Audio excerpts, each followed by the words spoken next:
was over there last time, that's right. All right, we good? Oh, I have 7. I have 7, but that's... You guys all have 7? Yep, we do. Yes. Okay, it's 7 o'clock, so we're going to get started. Would you please join me in the Pledge of Allegiance? I pledge allegiance to the flag of the United States of America and to the republic for which it stands, one nation, under God, indivisible, with liberty and justice for all. Welcome, everyone. We have a full house. Dr. Henson, B1, report by the superintendent. Thank you, Mrs. Goodburn. We have several things we'll share with you this evening. These things will be on the screen before you tonight in relation to the PowerPoint presentation. At the Kansas Teacher of the Year Region 3 banquet, 2 Shawnee Mission educators received recognition for their outstanding work in the classroom. Jonathan Farrell, a 6th grade teacher at Briarwood Elementary, was named a Region 3 finalist for the 2017 Kansas Teacher of the Year Award. Kristen Holmes, an 8th grade social studies teacher for us at Westridge Middle School, was named a semifinalist. As a finalist, Farrell is now eligible to be named Kansas Teacher of the Year, which will be announced in November. Brandy Leggett, an instructional coach at Rose Hill Elementary School, received the Presidential Award for Excellence in Mathematics and Science Teaching. She was honored at an awards ceremony in Washington, D.C. this month and received a $10,000 award from the National Science Foundation to be used at her discretion. Aaron Smith, you should recognize the name. Aaron Smith, a junior at Shawnee Mission West, won a first prize in the nationwide Let Girls Build event. There, Aaron participated in the Pitched by Girls competition, presenting a pitch for funding to support FacePrint. Now listen to this carefully. FacePrint is a face tracking technology that uses biomarkers and data to inform an app to detect the early stages of Parkinson's disease, leading to earlier treatment and improved pharmaceutical testing. She received a $10,000 prize to help support her work. Earlier this year, she received an honorable mention for her research at the International BioGenius Challenge and worked to file a patent for her technology. So I'm going to go back and read something for emphasis' sake. So, junior, Shawnee Mission West, FacePrint, which is a face tracking technology that uses biomarkers and data that informs an app to detect the early stages of Parkinson's disease, leading to earlier treatment and improved pharmaceutical testing. One of our students at Shawnee Mission West. The Environmental Protection Agency Region 7 recognized the Shawnee Mission School District for its work to compost and recyclable through the Sustainable Food Management Recovery System. In the Shawnee Mission School District, 23 elementary, middle, and high schools participate in the program, diverting more than 70% of cafeteria waste from landfills. Almost dropped that. Did you see that? Early childhood education. I outlined last week and frequently at board meetings the importance of early childhood education. I have an amendment to the district organizational chart that I want to announce tonight. So the amendment to our district org chart, for your information, is that I'm changing the title of the position currently held by Dr. Neal. Dr. Neal will become our Assistant Superintendent for Early Childhood Education. With that move, approximately 30% of her salary will be paid for by state and federal sources. We will tomorrow post for a Director of Public Relations and Community Relations. As you know, we've talked about our Early Start and Jump Start. Our early ed program is growing extensively. It's exciting, it's extremely beneficial, but it's grown beyond our ability to handle it just with our existing staff. So it's a change of title for Dr. Neal on the org chart. So she'll be the Assistant Sup for Early Childhood Education. So congratulations, Dr. Neal. As I have mentioned to you previously, we are issuing a website RFP, so a request for proposals, if I can talk tonight, for a total redesign of our district website. And so we've issued that RFP that will come to you at a later time for acceptance of those responses. Horizons School. Horizons. There are a lot of phenomenal things that are going on. I've asked Principal Paul Caldwell. Paul's with us tonight. So Paul, if you'll come forward and share some of the great things going on at Horizons. Leadership is so very important. And so Paul Caldwell and his staff, they're doing a great job really right at Horizons. And so Paul, if you would share with us this evening, Absolutely. please. I need to drop here. It'll be boardroom, right? Yes. So as Paul's connecting there to our technology device, and I think we're connecting to AirPlay, so you'll see what we go through anytime somebody comes in to make a presentation, the code, the process that really takes place. So Paul, thanks again for being here. Share with us about Horizons, please. Well, thanks for having me. As you know, I'm Paul Caldwell. I have the distinct honor and privilege of being the principal at Horizons High School. None of these changes would be possible without phenomenal faculty and staff, supportive parents, and phenomenal students. So go through a few things real quick. As you know, with the trauma-sensitive movement, trauma in schools movement that Dr. Bernard Franklin talks about, we've adopted and implementing a more trauma-sensitive and trauma-informed approach to the schooling process through our positive behavior and our supports. Recovery, we've gotten rid of the old ISS, in-school suspension. We now have a recovery room where kids can go, talk about what's happened, what's going on, how their day is going, and get them back in the classroom so that way we can get back to learning. We also now have implemented a home room where we're having authentic conversations with kids about executive functioning skills and what's going on in their world. Teachers are sitting down for 10 minutes of the day and just having discussions with kids of what's going on in their world and how we should react to those things. We're working again a positive building culture. As we know, culture trumps strategy. We continue to do that at Horizons High School. We're getting creative with our incentives. Kids, as they are doing well in class, they are able to purchase things from our school store, but also purchase incentives as far as going out to open lunch or having lunch with me. Doesn't sound like a great thing, but I buy. so they like that. As you know, we adopted a more flexible schedule through your support. You know that we've looked at redesigning Horizons High School. We go by 4x4. Every 9 weeks is a semester. We concentrate on 4 classes.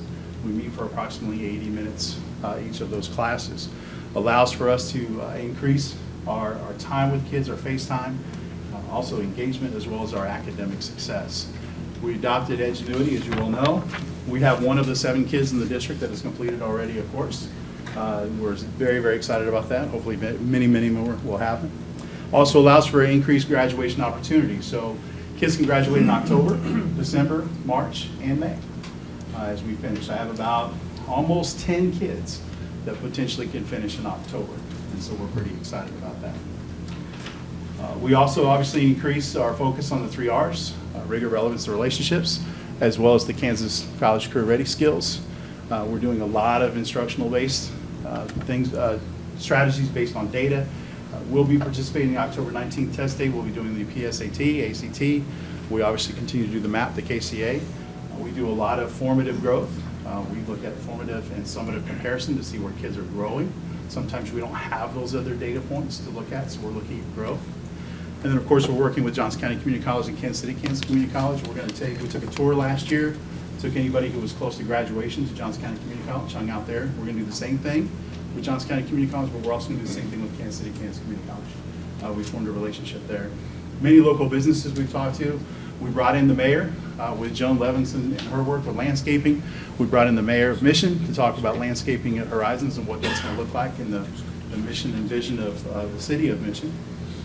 And last but not least, we're modifying and increasing services for students and family that are thinking outside the box. Alternative sometimes sounds bad or different, or should I say less than. We're thinking alternative is different. How do we think differently about education? How do we do things differently? So our daycare, we're moving. I'm glad you made the comment, Dr. Hanson. We're moving from just simply a daycare to a child development center. With our kids of kids, we're working on reading, we're working on writing, we're working on playing, instructional play. We've developed a long-term suspension program for kids who have been long-term suspended from one of the high schools or middle schools. That'll launch here in the next week or two, so it'll be housed at Horizons in the afternoon. One thing we've been working on, we're not there yet, I'll be coming back to you at some point in time to get approval. I talked to Dr. Southwick about the fact we have to rewrite policy for it to happen. But we want to do a community diploma completion program. those people from 19 to 99 that are past their graduation date, unfortunately right now there's only 2 districts that offer some type of diploma completion program to our north and to our south, and we have a huge community that we would love to be able to provide that for. And last but not least is we do very specific enrollment meetings with kids and parents. You cannot come to Horizons unless I sit down with who takes care of you. And we go through very specifically what your grad plan looks like. We throw out the freshman, sophomore, junior, senior logo, or lingo, if you will, and we talk about class of. We talk about when are you going to graduate. You're the class of 16, you're the class of 17, you're the class of 18. So thank you very much. I appreciate it. Any questions for me? No questions, but it certainly is great. It's grown a lot. Thank you. Thank you. I wouldn't be able to do it without the fantastic faculty and staff and kids. Awesome. All right. Thank you, sir. We Thank appreciate you. it very Appreciate much. it. It's an example of many things, great things that are going on, but again, accolades to everyone at Horizons. We have a construction update for you this evening. At this time, I'd like to introduce Mr. Bob Robinson, who's our Executive Director of Facilities, and Tyler Clubb, our Director of Operations and Maintenance. And they will provide a review of construction projects that the district has undertaken as a part of our capital and as a part of our bond program as well. Mr. Robinson and Mr. Clubb. Thank you. Madam Chairman, members of the board, it's a pleasure to be here tonight for Tyler and I to share some of the projects we completed this summer, and we'll get our PowerPoint going. Go ahead. Gym floors, as you know, we had a lot of our elementary gyms that had carpet on the floors. We went through this year and last year and replaced that with a TerraFlex floor. These are some of the schools that we completed it in. The floors look like this now. It's not a wood, it's kind of a vinyl floor, but it's real good and soft for the kids. Fence sites, it's with our secure entries. We did fences at many of the elementary schools last year. We finished up the rest of the elementary this year with Christian McCullough, John Deemer, Prairie, Ruston, Sunflower, and Westwood View. A few slides to show you.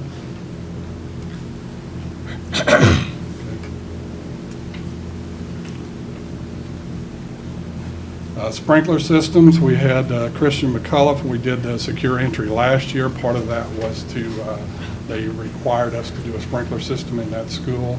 We finished that this year. And then Tomahawk with the kitchen remodel, we had to do a sprinkler system in there to be able to do the kitchen remodel. So those are 2 of the sprinkler systems that we added.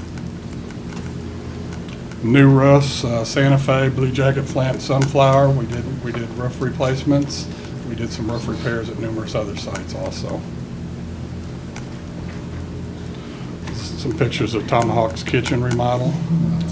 It turned out really well. We're still working on a little bit of a drainage issue in the back of the school, but the kitchen, everything's functioning well. Floor projects, East Antioch, Pawnee, Rose Hills, Sunflower, Indian Hills, Shawnee Mission South, Shawnee Mission North, and Shawnee Mission West. We did numerous floor projects in those sites. Here's some of the pictures of East Antioch. Indian Hills, Shawnee Mission North, Shawnee Mission West. And then this is South. We did the resident flooring in the locker rooms and restrooms, and tile in the hall, and then rubber down by the pool area. Some miscellaneous flooring projects at Sunflower, Rose Hill, and Pawnee.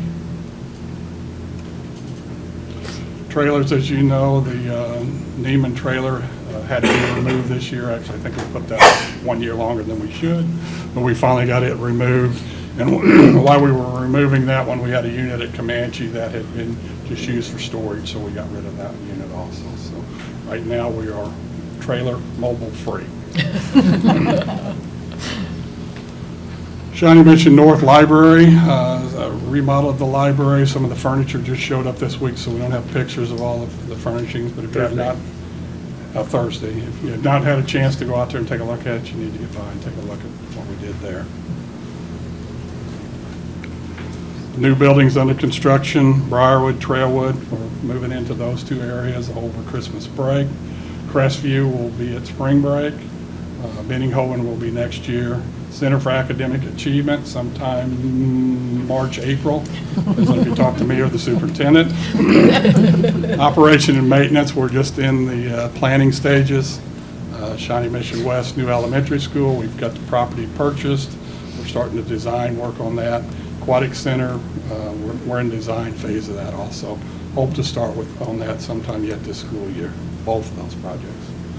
Some pictures of Briarwood, which are scheduled to move in over winter break. Trailwood, the same. Those pictures are probably June, July pictures, so it's a little further along than that now. We're really on schedule well, I think, on both projects. Crestview is just slightly behind, but we're trying to catch up, but I don't think, we won't make Christmas break, but we'll move in there over spring break. There's Benninghoven, you can really tell a difference if you've been by the construction. That was, I think, a September picture. Maybe it was a July picture, but they've really did quite a bit more construction there since. Center for Academic Achievement, you guys were on the tour of that. We're online for a March, April move-in. This is the site we're looking at to combine the warehouse and O&M into one location. We just feel we can operate more efficiently by getting both programs into the same site. So that's just in the early design phase. That's just a shot of the 87th and Haven property that where the new elementary school will go.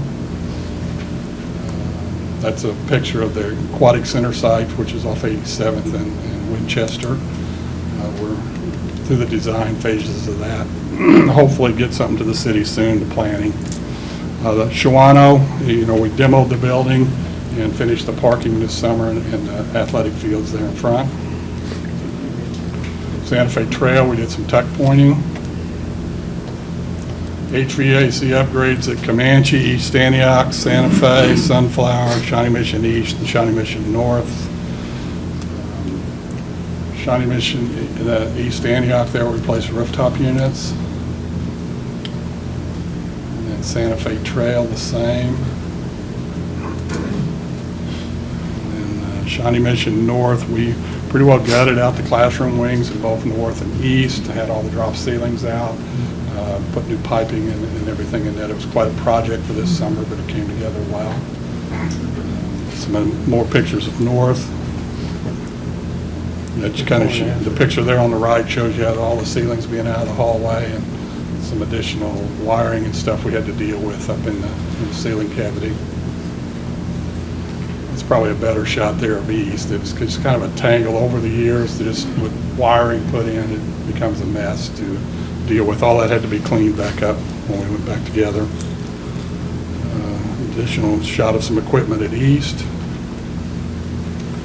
RTUs at Comanche and Sunflower. Artificial turf and some track work at Northwest. We had Hocker Grove, Indian Hills, Indian Woods, Trail Ridge, Shawnee Mission Northwest, and Shawnee Mission South. This is Trail Ridge before and after, Indian Hills before and after. It's Hocker Grove before and after pictures. That's the left-hand side's Northwest Track, which was a resurface, and then Shawnee Mission South. That's a picture. It's a combination field that's kind of showing you the softball side of that field.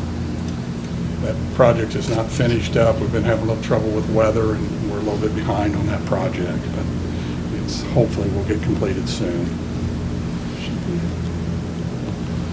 That's our projects. I just wanted to share with you some of the things that happened this summer. So, be happy to answer any questions.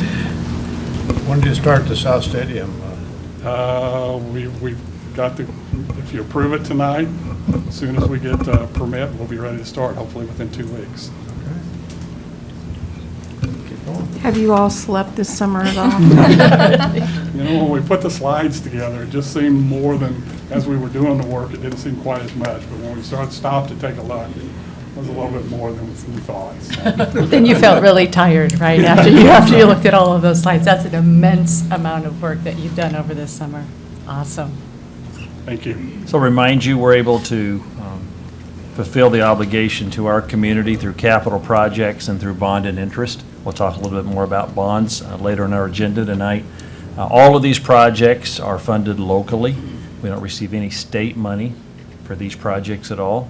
Not complaining about that. It's probably a good thing right now. But thanks to the patrons of the Shawnee Mission School District, we're able to fulfill all these great projects for the students that attend in our buildings every day. So we wanted tonight to also help all of us understand it's just more than the new buildings. There have been a lot of other projects going on as well. All of this falls under the supervision of Mr. Robinson and Mr. Clubb. So any other questions, comments for these gentlemen tonight? Great Okay. job. Thanks, gentlemen. Thank you. It's an exciting time in our county as well, and so our chairman, Mr. Eilert's with us tonight. Steve Howe's with him as well, and they're going to come and share in relation to a sales tax presentation. We have Education Foundation first. Education Foundation. Did I skip the Education Foundation? That's all right, we can come back to him. You're okay, Mr. Eilert? No. Thank you. Go ahead. Well, Dr. Henson, Madam Chair, members of the board, thank you for the invitation. District Attorney Steve Howe and I want to present some information about a question that'll be on the November 8 ballot at the general election. And the question involves a 0.25% sales tax for 10 years, excuse me, which would be used to fund the building of a new courthouse as well as a corner facility, which we do not currently have. And if we can rack up the video, we've got about a 5-minute video, and then Steve and I will make some share some additional information.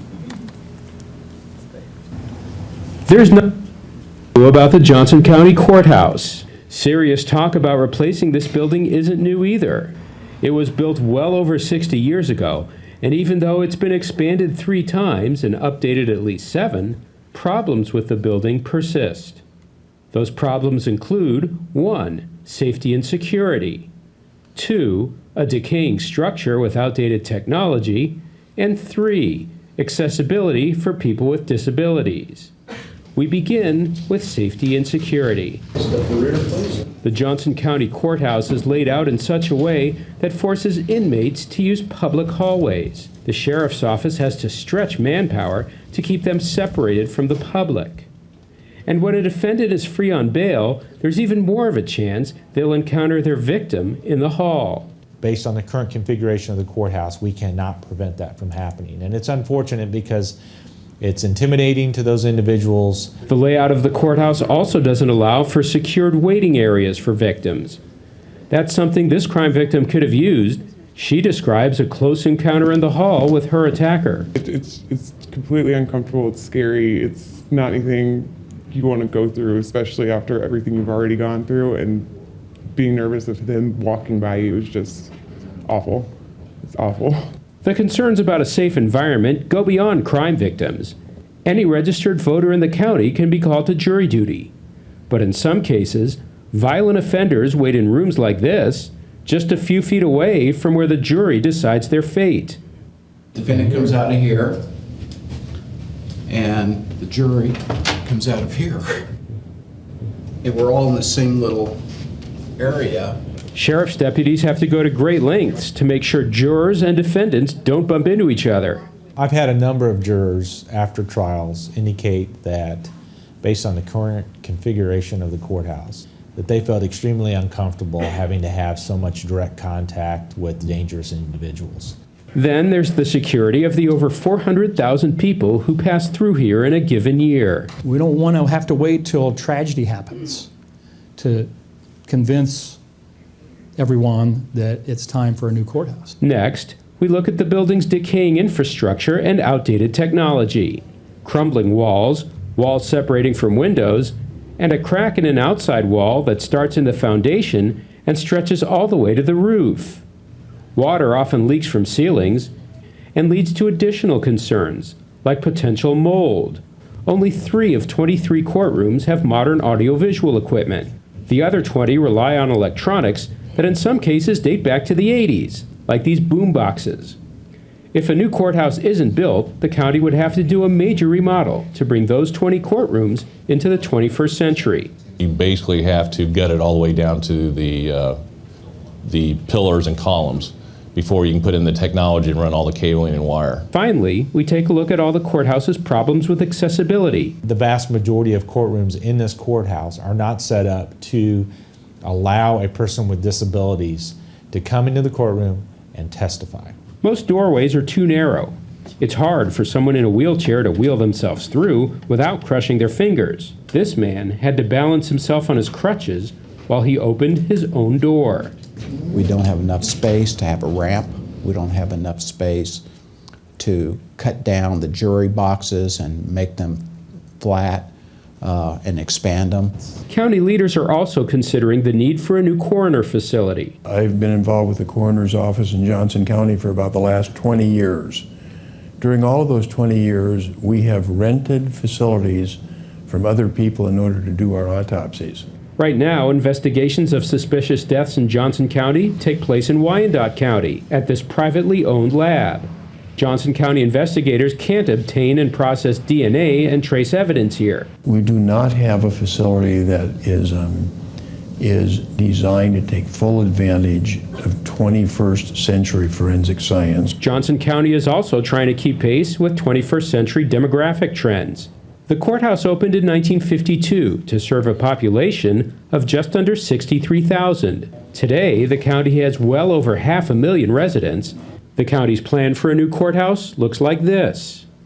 It would have 28 new courtrooms, and a new state-of-the-art coroner facility would be built at another location. The new courthouse would cost approximately $182 million and could be built in 4 years. The new coroner facility would cost $19 million. If a new courthouse isn't built, expanding, renovating, and updating the existing courthouse would be much more expensive, $216 million versus $182. An already old structure would keep getting older, and the cost of maintaining the aging infrastructure would keep piling up. Accessibility would improve, but remain very limited, and inmates would still be moving in public areas. You're literally shaking. It's not comfortable. I wish that he would be off to the side so we're not walking through the hall where I'd have to see him.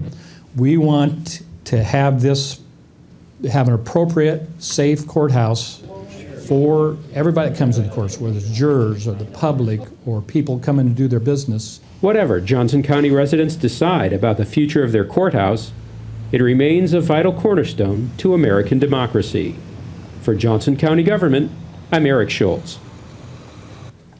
That video gives you a bird's eye view of the issues that exist in our current courthouse. In consideration of your time, I will move through some of these PowerPoints very quickly. This one shows you the difficulty or the challenge we have with the layout of the current courthouse. The yellow area is the public hallway.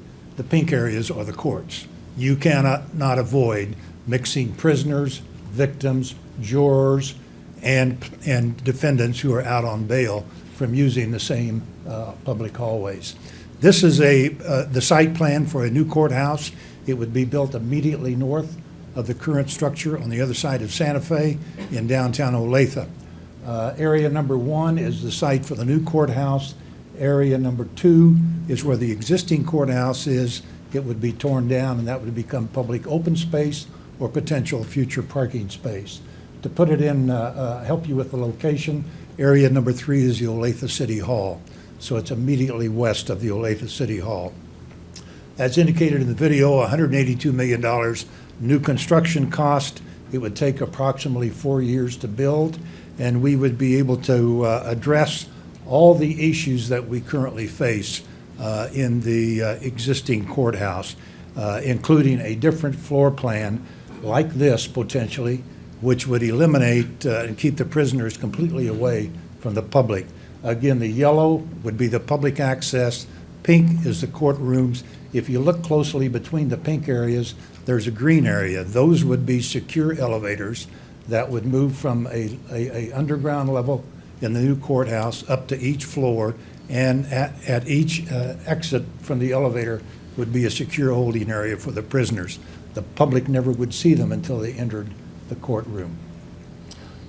We also looked at continuing the existing courthouse, remodeling, and as the video indicated, that's a $200 million plus project, more than the cost of building a new courthouse. We would not be able to change the circulation in the public hallways. That would remain one of the major items that we're trying to avoid. I'm going to ask Steve to give us a brief review of the Corners facility, and then I'll come back and talk a little bit about the financing. You know, the coroner facility, when most people see this building, they're like, wow, that's a metal shed. And that's exactly what it is. We have no control over the when our autopsies are done. That's totally at the discretion of the private entity that does it. The other problem is that's a metal shed in an open area. There's no separate emergency rooms that the autopsies are done. And in this day and age, Chairman Eiler and I have both touched this clicker. In all likelihood, if our crime lab swabbed this, they would get our DNA or trace evidence off this. It's that sensitive now. And the problem is, with the current configuration of this coroner facility, you have a real possibility of cross-contamination between different bodies that are in this open area. The accreditation standards are marching towards the direction of having to have better facilities so you don't have that cross-contamination. We can't do it. The other big selling point is we can't do toxicology there. And that's important not only in our criminal cases, but also in public health issues. A good example of a situation that happened locally. A couple years ago, you remember Olathe Northwest had a TB scare, and our health department had to go out and test a bunch of kids. We had to wait up to 4 weeks to get those results back. Well, if you think about it, if we had kids who had TB and the possibility of it tenfold every person they had a potential contact with, they could have spread it to another individual. This current facility, that if we build it, would have the ability to do the toxicology results right there at the facility, real time. So it not only has a great impact on the criminal cases, it also has an impact on the public health side. The other thing that's really important about this facility is where it would go. It would go on Northgate and Ridgeview Road, where the campus, Johnson County offices are. It's in the same complex of the crime lab and public health. So there's real symmetry there. The two facilities that would most cooperate with in the coroner's facility would be across the parking lot, and they could walk in and do work there. It's something that we direly need in Johnson County as we continue to grow. We don't have the facility or the capability to handle really the needs of a population of 580,000 people. The other question is, why don't we have Jackson County, who has a facility, do that? They have too much business. They don't have the capability of handling our autopsies. And in fact, they have a contract with all the other surrounding communities on the Missouri side to do their work. So there's no other way to go about doing this other than doing this facility. My last two comments is going back to the courthouse. As the chairman said, we cannot do nothing. We're at the point of no return where we have to do something. This isn't build a new courthouse or do nothing. A good example is last year, I had a murder trial. We had one elevator working for the entire courthouse. The other two broke. And so I had difficulty in getting my witnesses and my exhibits and the jurors up to the 8th floor of our courtroom because of the broken elevators. The county spent $1 million to fix elevators and put new ones in. We had an air conditioner break at the courthouse this summer. We had to put a tractor trailer with a temporary air conditioning pumping air into the facility. It is starting to get to the point, ladies and gentlemen, that I call, like we've all been there, the used car. It keeps nickel and dime you, and then finally the mechanic says, the engine shot. And you have to make that decision that we have to spend some real money or buy a new vehicle. That's where we're at, and that's kind of a summation of where we're at and why we're asking the voters to consider this quarter-cent sales tax. Steve, thank you. Let me just give you a little information about the financing part. $182 million for the new courthouse, $19 million for the coroner's facility, a little over $200 million. That's construction as well as equipment. Interest costs over a 10-year period would be about $40 million for this size project. We do have the opportunity for a quarter-cent sales tax. Has to be dedicated to public safety, and it has to expire in 10 years. And that's the financing tool rather than property taxes, which might go for 20 years or 30 years, and your interest costs would go from $40 million to $80 million or $120 million. we think this is the best opportunity. Johnson County, a quarter-cent sales tax raises $30 million, roughly.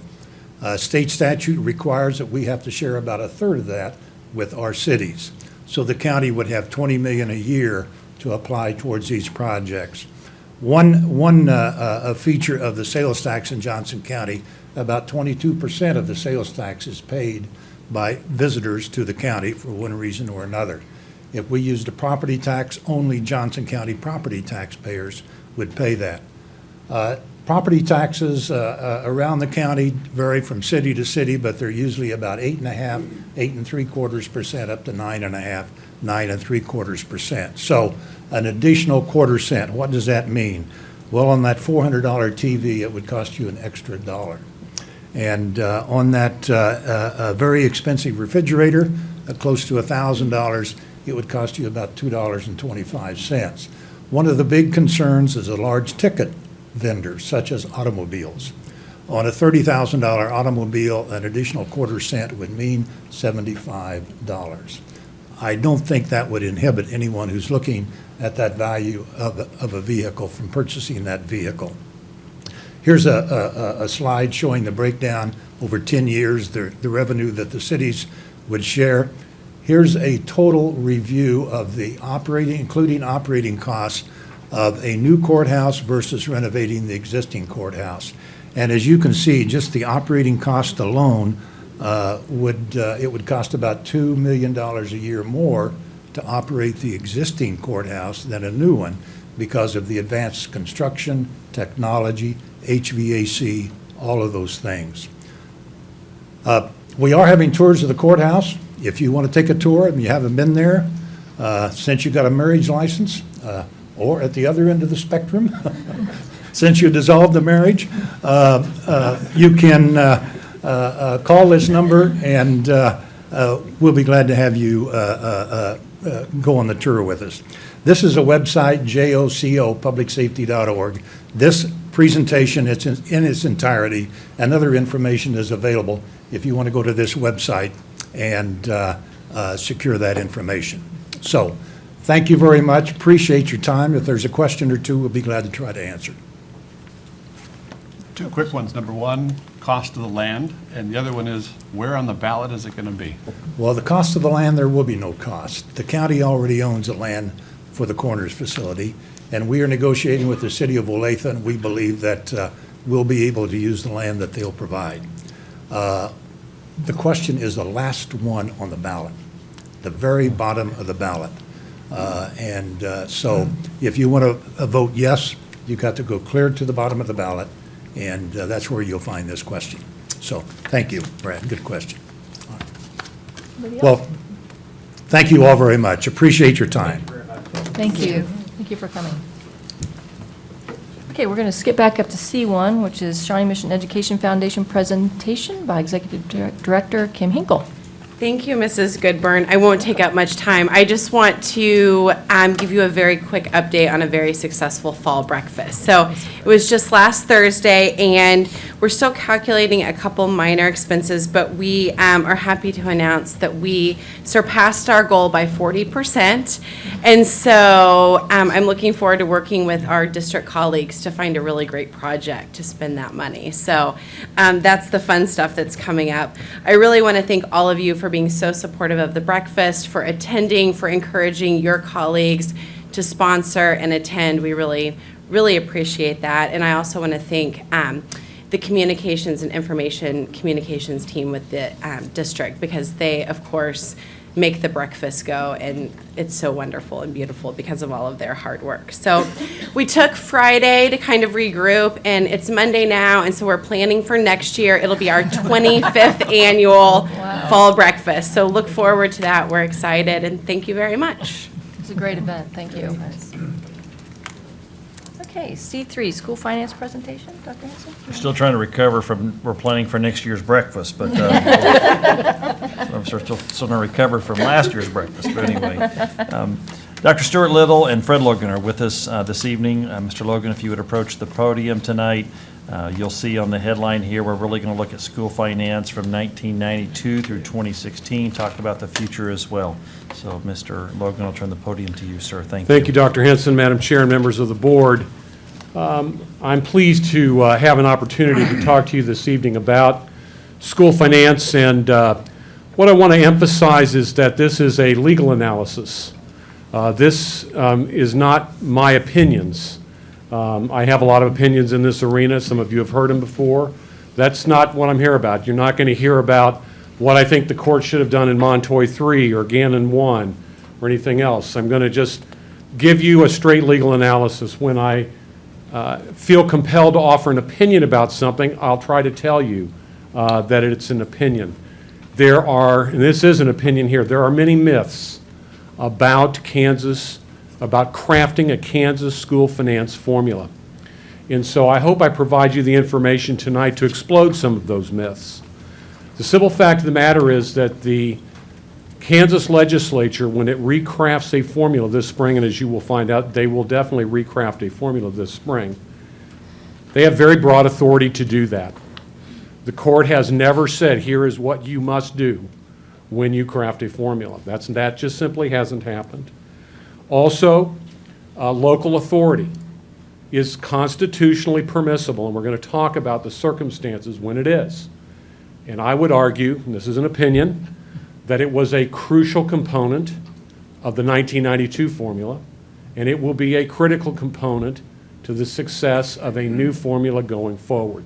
So with that, by way of introduction, let me start off with my takeaways from the analysis. And what I've decided to do here, and talking to Dr. Henson, what would be helpful is to go over not only the history of the 1992 formula, but the history of this district's approach to the formula, because that's very important, because there is a very long history here. First, this district has consistently criticized the 1992 formula. It has officially called for a new formula since 2003. Second, Kansas school finance cases turn on Article 6, Section 6 of the Kansas Constitution. The Equal Protection Clause of the United States Constitution has never figured prominently in those cases.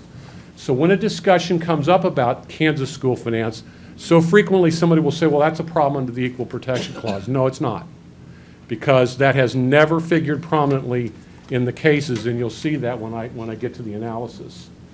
The Kansas Supreme Court has consistently allowed local authority measures to be implemented once adequacy and equity are addressed. So let me just say here that about a decade ago, I stopped using the phrase local control, because I thought it harkened back to the 1980s when equity really wasn't an issue. Equity is an issue, and this district has always agreed with that. There has to be equity. But when there's equity and adequacy, local authority is constitutionally permissible. Now, there's nothing wrong with the words local control. Just so you know, in 2013, when California redesigned its formula, guess what they called it? The local control funding formula.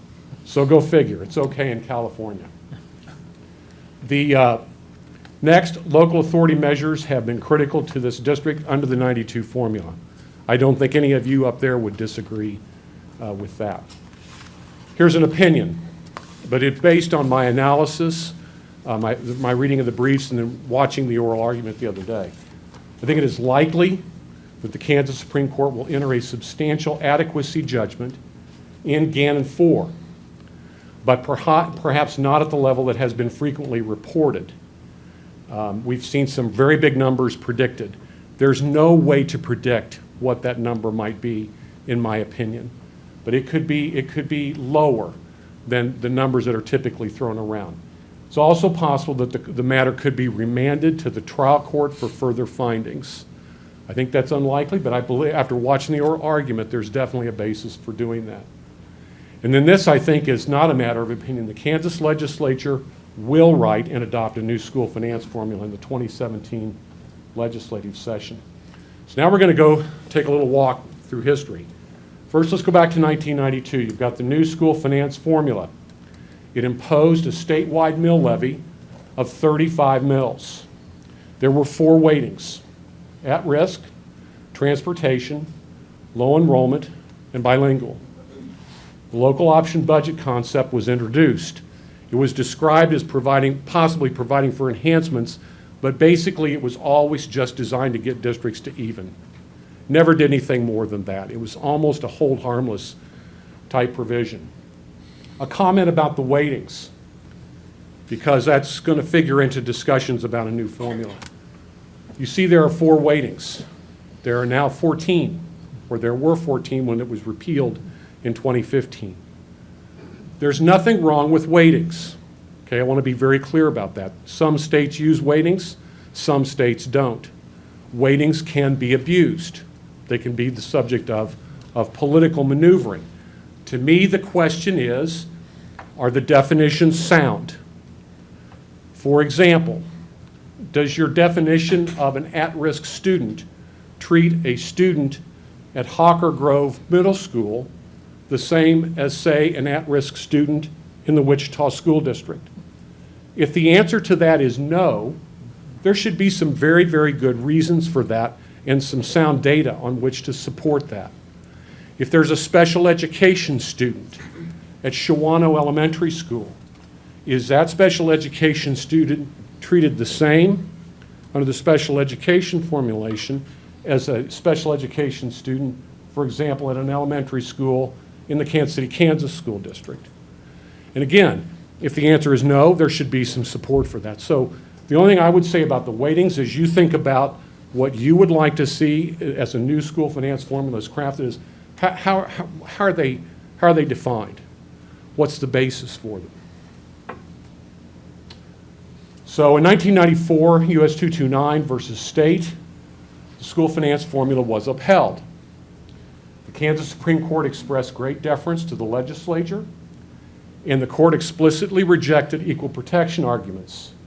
The court said when it came to equal protection analysis on school finance that it would apply a rational basis test to equal protection challenges on school finance claims. That's very important, because if it's a strict scrutiny test, it's going to be a lot easier to knock something out under the equal protection clause.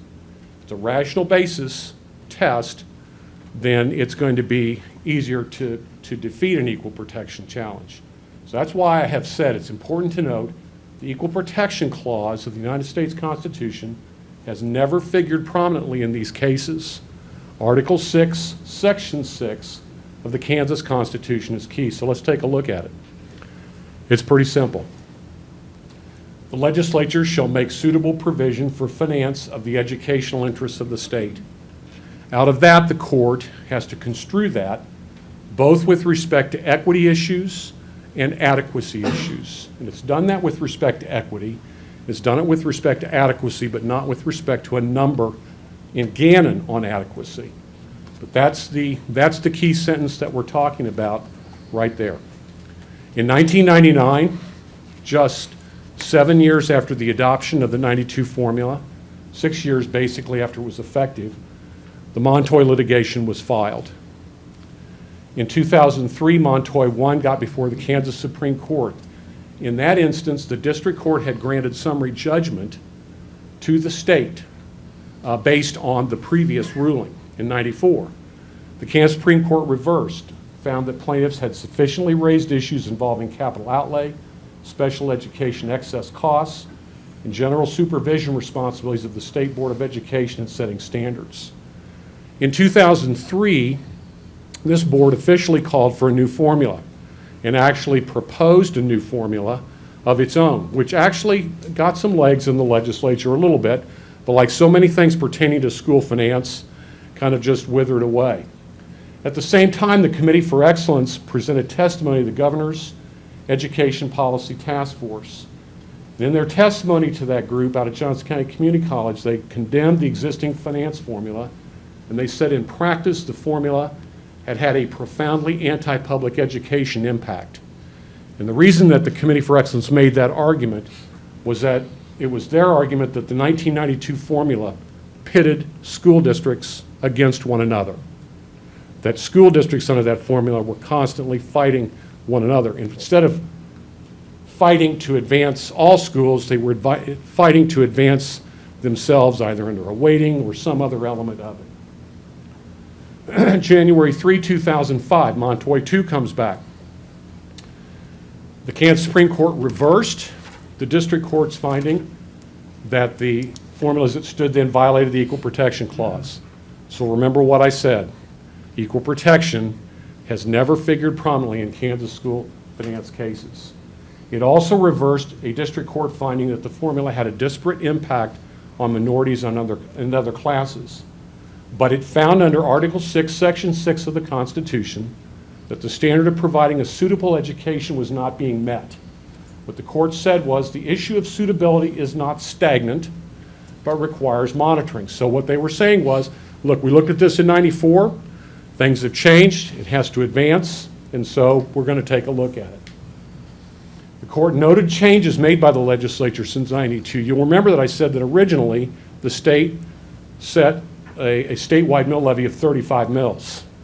Well, in 1998, that was decreased to 20 mills. That was one of the issues the court mentioned. Also, they found that there was substantial evidence of societal and legislative changes that warranted further court orders. The court ordered the legislature to fix inequities and address adequacy in the 2005 legislative session. And here's how the legislature did this, and it caused quite an uproar at the time. And I might say here it was a very different legislature than the legislature, for instance, that has been sitting here in the last couple of years. The legislature increased base state aid per pupil by $142 million. It increased funding for at-risk, bilingual, and special education. It's important to note, it also granted the most significant new local authority since 1992. The legislation it passed included a phased-in increase of the local option budget cap from 25% to 30%, and a cost of living weighting.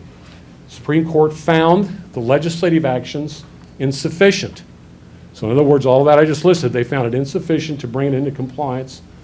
Article 6, Section 6 of the Constitution, they found the $142 million insufficient, and they ordered a total increase of $285 million for the 04-05 school year. There was an uproar over that. But that is one of the reasons that my own analysis tells me there's going to be some kind of inadequacy judgment entered. I don't know what that looks like, but Montoy 3 suggests to me there's going to be something. The court stayed the local authority provisions pending further legislative action.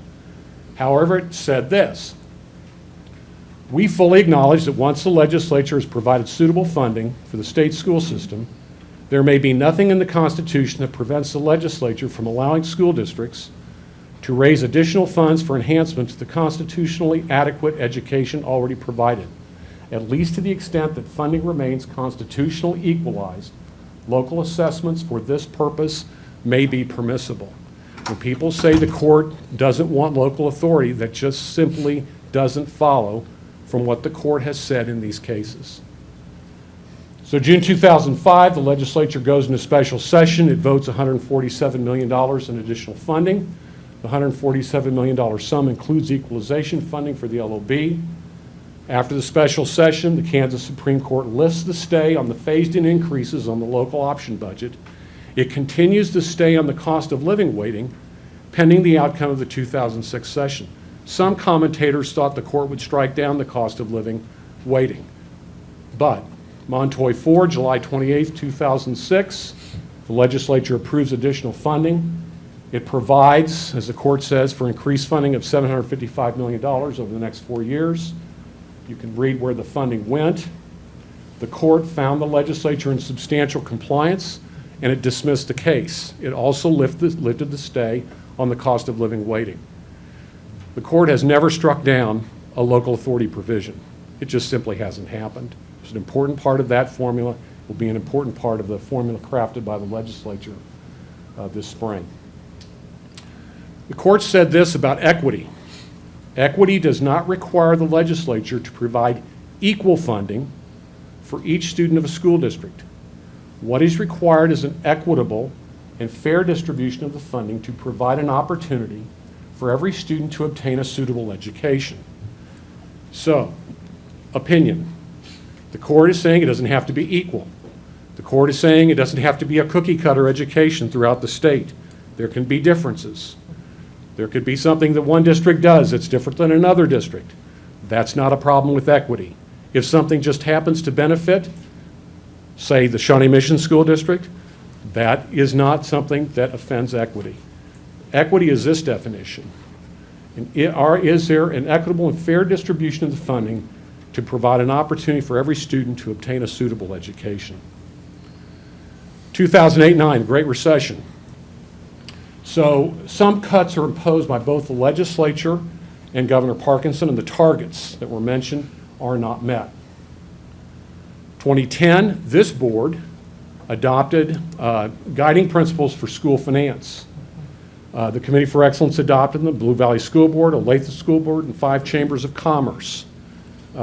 They have remained in effect in Shawnee Mission since 2010. They are hardly, and I thought I would just kind of mention the highlights of those because I think they're relevant, and you may want to consider updating these. But what the district said at the time, what the board said, that a formula should be fair to all districts, that it should be financially sustainable, because many people felt that the old formula simply was not financially sustainable in the long term, that there should be greater local authority than was provided, appropriate use of equalization, flexibility.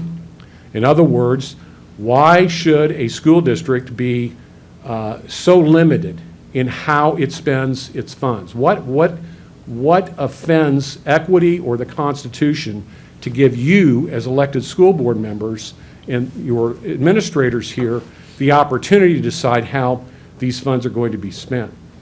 Transparent and understandable. School finance reform should not include vouchers, should not include mandatory consolidation. Pretty simple and succinct and probably still largely correct principles, but maybe need an update. Election day, November 2010, the Gannon plaintiffs filed their case. 2011, the governor calls on the legislature to approve a new school finance formula. March 7, 2014, Gannon won, comes before the Supreme Court. The court formally adopts the standards set forth in a Kentucky case, the Rose case, for determining adequacy under the Kansas Constitution. Some people have criticized the court. Why would you pick a Kentucky case from the 1980s? But opinion, I think the simple response is, why didn't the legislature, after about 2003, adopt its own standards? I mean, it was very apparent that this was coming. Why didn't it do that? And so the court was stuck with a 1980s Kentucky case. This is an opinion, I think the court would welcome development of standards or a statement of standards by the legislature that aren't inconsistent with this, but perhaps are updated and expanded for what might be good for education now and for Kansas now. The court held that school districts have standing to bring claims under the Kansas Constitution. They do not have standing to bring equal protection or due process claims. Again, what somebody says to you, well, that's a problem under the Equal Protection Clause. No, it's not. The court has never said that. It's just not part of the litigation on school finance. They also said that the individual plaintiffs didn't have standing. And what that means in the future is, as these school finance cases are litigated, they're going to be, I think, largely litigated by school districts that contend they've been harmed in one way or another. The court said that Article 6 has 2 components, adequacy and equity. The adequacy requirement would be met when the financing system was reasonably calculated to have all public school students meet or exceed standards set by the State Board of Education. That's the adequacy definition legally. See, that an equity definition I gave you earlier, that's the adequacy requirement. That's what they argued about in court. What does that mean? And when is it reasonably calculated to have all public school students meet or exceed standards set by the State Board of Ed? The court stated that the Kansas Constitution imposes a mandate, that the educational system cannot be static or regressive, but must advance to a better quality or state. The court held that the state had established wealth-based disparities in education funding by withholding all capital outlay state aid payments and by prorating and reducing supplemental general state aid payments. They remanded the case for further findings under Rose.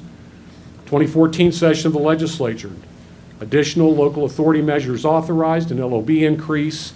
You know the results in January 2015, a record 82% yes vote for the LOB increase here. No court ever interfered with the implementation of those provisions, and no one has ever complained about those, no court has ever complained about those provisions. 2015 session of the Kansas legislature, school finance formula was repealed, and the block grant system imposed for 2 years. Gannon 2, February 11, 2016, this is recent history, you know this, dealt with the equity portion of the case.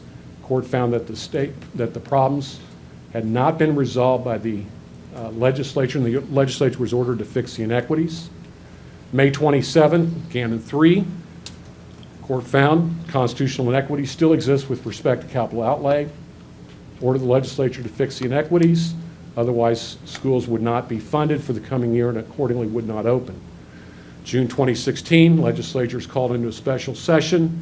The legislature fixes the capital outlay, the equity issue, and then the court and everybody's in agreement that the equity portion is fixed. Oral argument was conducted last Wednesday on the adequacy portion of the case.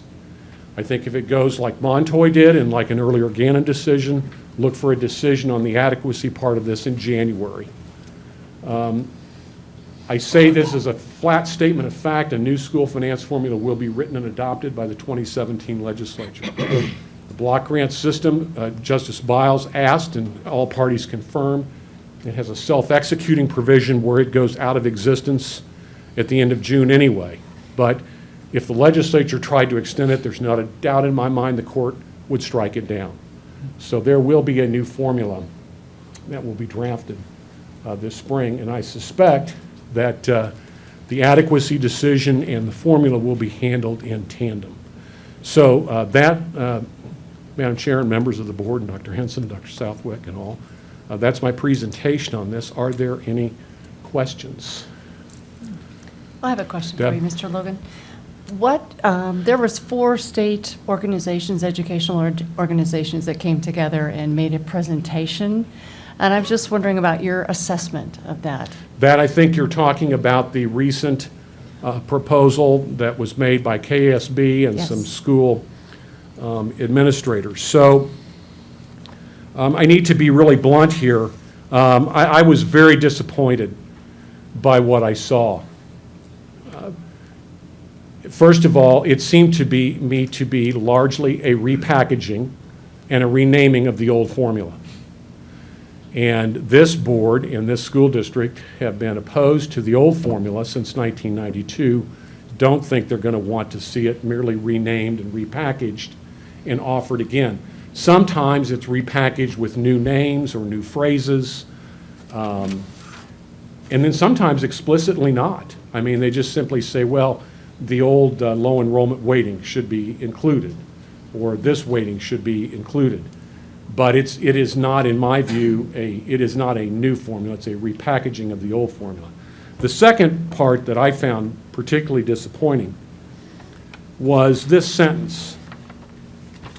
The proposal calls for, as they put it, quote, eliminate the current local option budget and move the revenues, both state aid and local property tax, to the general fund to provide additional foundational aid. Now, when I read that, I thought, how would any Johnson County legislator ever vote for that? Why would groups like that propose something that almost automatically says, we don't care if Johnson County legislators vote for this? What Johnson County legislator is going to go to his or her constituents and say, you know, I appreciate the fact you voted for that LOB increase by an 82% yes margin, but I voted to put all that money into the state general fund. I mean, it just, you know, it seems to me that the reason that this board really got so extremely critical in 2003 of the old formula was the way it pitted school districts against one another. In my interpretation, I hope it's not unfair, these are my opinions, I can't help myself, but when I read that, my reaction was, here we go again. We're going to get pitted against one another instead of working together. There should be a way to draft a new formula, it seems to me, that addresses 4 things. equity, adequacy, local authority, and flexibility. Why can't school districts agree on that? I know our district agrees on equity and adequacy. What's so difficult about local authority and flexibility? Cindy. And your second point was one that I had a concern about the LOB, because my fear is if you put something into the general fund, there's no way to manage that. It can be allocated any way they want to do it.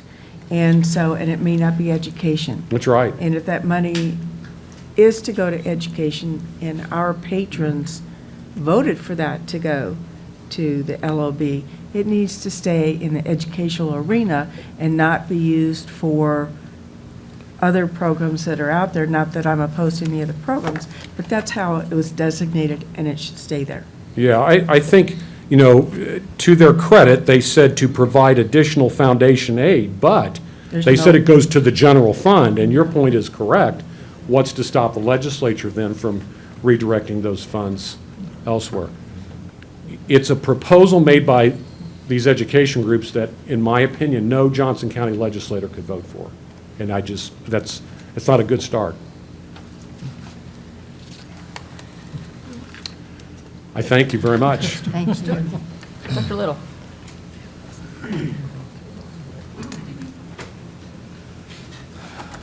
Thank you, Madam Chair, members of the board, Dr. Henson, and your staff. I'm going to follow up on an otherwise thoughtful, scholarly assessment of court cases and talk about the grubby world of politics. And so I'm going to have more opinion and less facts in some ways in terms of what Mr. Logan discussed. Let's see if I can make this work. This is my assessment of the current political situation, what's going on with school finance. It's not your official position. You all have not approved anything I'm going to say of the board or the administration. Likely some of this hopefully may get folded into a platform and those kind of things. This is an overview from a historical perspective on what are the next steps in the process. This report is political. I usually never talk about politics when I come over. We can't talk about a school finance formula without talking about politics, so I acknowledge the existence of partisan politics. This is not a legal opinion, and you've got a good one from Mr. Logan. This is what I'll talk about. The 1992 school finance formula, the last 4 years in the legislature, block grants, the impact of the 2016 elections, what we face in the 2017 session, and talk briefly about some items based on conversations I've had with you all, with staff, with members of our legislative delegation about where we're going. I'm not going to cover all the points that Mr. Logan did. He's described for you the creation of the school finance formula. It is important to note that no Johnson County legislator voted for the school finance formula. Part of the reason the Democrats controlled the House, the Senate, that is incorrect. Democrats haven't controlled the Senate since 1917. That's just an error there, but the governor's office. And we can't ignore that fact because the political structure is going to write our new formula. It wrote the one in 1992, and nobody from Johnson County voted for it. Mr. Logan went through and talked about the creation of a lot of these processes. The LOB was added as an additional funding component. It was not optionals and extras. It was how you filled a funding hole to solve the math equation. And so that's another one of the things that needs to be clearly recognized. This formula survived 22 years of litigation, of perpetual amendments. We were actively engaged. I've been your lobbyist since 2003, so I worked in the legislature through that entire process, through every one of those things that's been going on. And it has been, it is, it always will be a political process, and that's what the new one will be as well. So move on to the next step in terms of how we've reached the point we're at now. Significant changes in the composition of the legislature and the governor's office since 2012. These new groups having power had a certain skepticism of public education, emphasized transforming state tax policy, and the imposition of state authority over local decision-making, things like guns, moving elections, tax lids, those kinds of things. That also was part of a larger discussion about what was going on about changing a school finance formula. Again, there was nothing, this is not anything new. We had a school finance formula in 2004. In 2003, there was a regional consolidation school finance formula that came out that was going to reorganize schools. This is not a new part of the conversation, and then that's been part of the transition. So there's been a growing discussion of formula changes. Some of it has been obviously resistance to the courts, the judicial activism, as some have said. And you can see some of this heightened political tension and some of the issues we've had to deal with, the tuition tax credit, the repeal of the college and career ready standards, those kinds of things. But the formula became part of that conversation because there were some people that wanted change, people like us, and there were some people who simply did not want to fund the formula as it was written. That's an important thing to acknowledge, despite some of the explanations. So there was the will by 2015 to change the formula to repeal it into the block grants. We had been opposing the school finance formula since its inception. And in 2015, there were proposals at the time facing the legislature that were going to reduce LOB equalization that would have had an impact on us. There was a proposed governor's funding reductions, and in anticipation of additional funding cuts, Shawnee Mission, along with Blue Valley, supported the block grant legislation as it went through the process because it provided some certainties. New school finance formula would be written. Since I have worked for you all, that is first and foremost the discussion. That was included.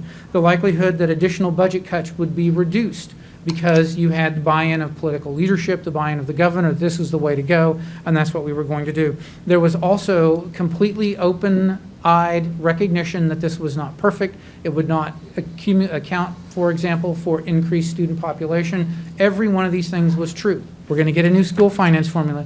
We were essentially protected from reductions for 2 years, and we didn't get money to deal with the increased students we've had. So we went into this with our eyes open.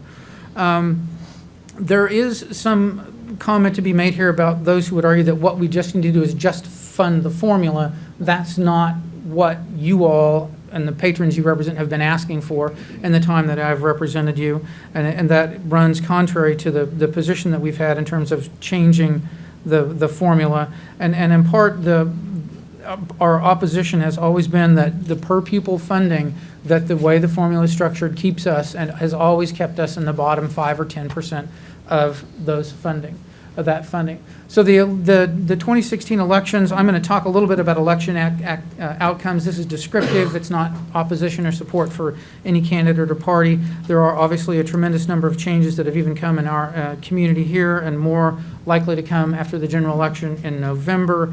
I have a brief description of some of the turnover in seats there. I won't go through those other than to say there have been significant changes in our delegation, in the county's delegation, maybe some more to come.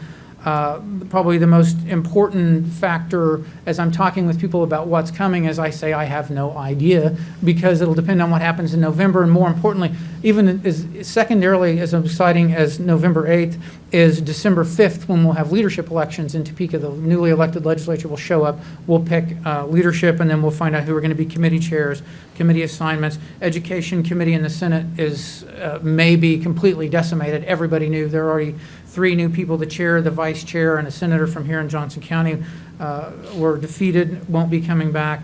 In that political situation in 2017, the changes are going to be slow and gradual. I know some people are interested in big sweeping changes. This is kind of the Titanic, probably a bad metaphor in some ways, but it is a slow, deliberate process making the transition, and what we'll do is gradually see slow changes as we make a transition into the 2017 session.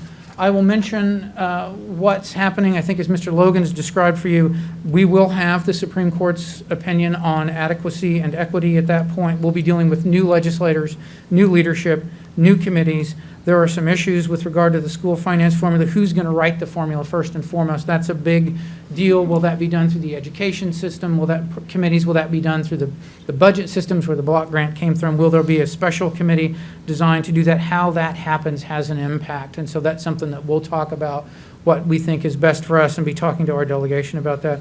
There will be compliance with the adequacy issues, and the court, as Mr. Logan, I certainly defer to his opinion, will provide some guidance. But if you watch that argument, and I'm assuming everybody did, what we really came into was a lot of it was having a conversation about at risk and those kids that aren't achieving at the same level and how to target that. And I think in the absence, the reality is there's no formula to be maneuvered at this point. And so I think what we may get in some level is guidance. And I'm thinking from like kind of a legislative mind, you're going to be getting some guidance about where to go and things that need to be addressed.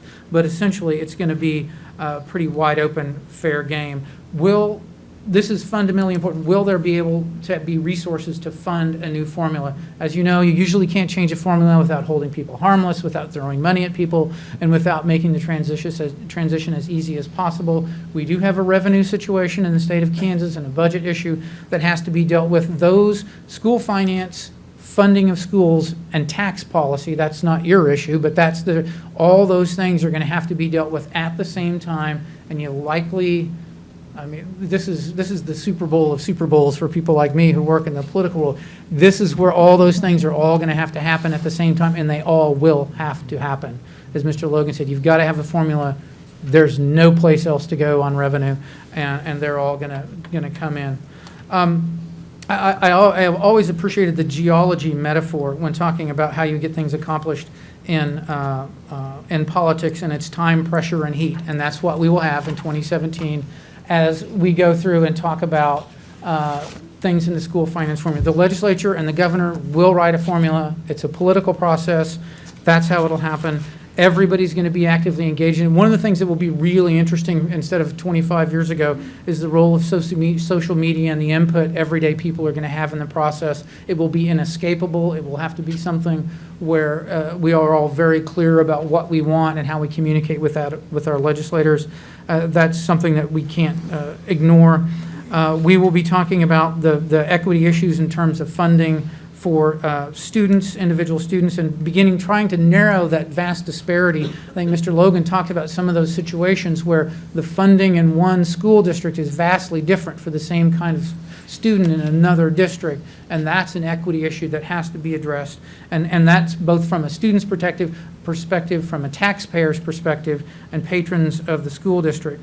And I think one thing that makes it even a little more interesting, listening to the arguments last week, is there apparently is virtually no way of finding any agreement on what is adequacy, nor a measure for that. And so ultimately what's going to be that resolution is going to be a political determination by a majority of people who can determine what adequacy is. It's going to be like trying to find the most beautiful painting of a fifth grader in the state of Kansas.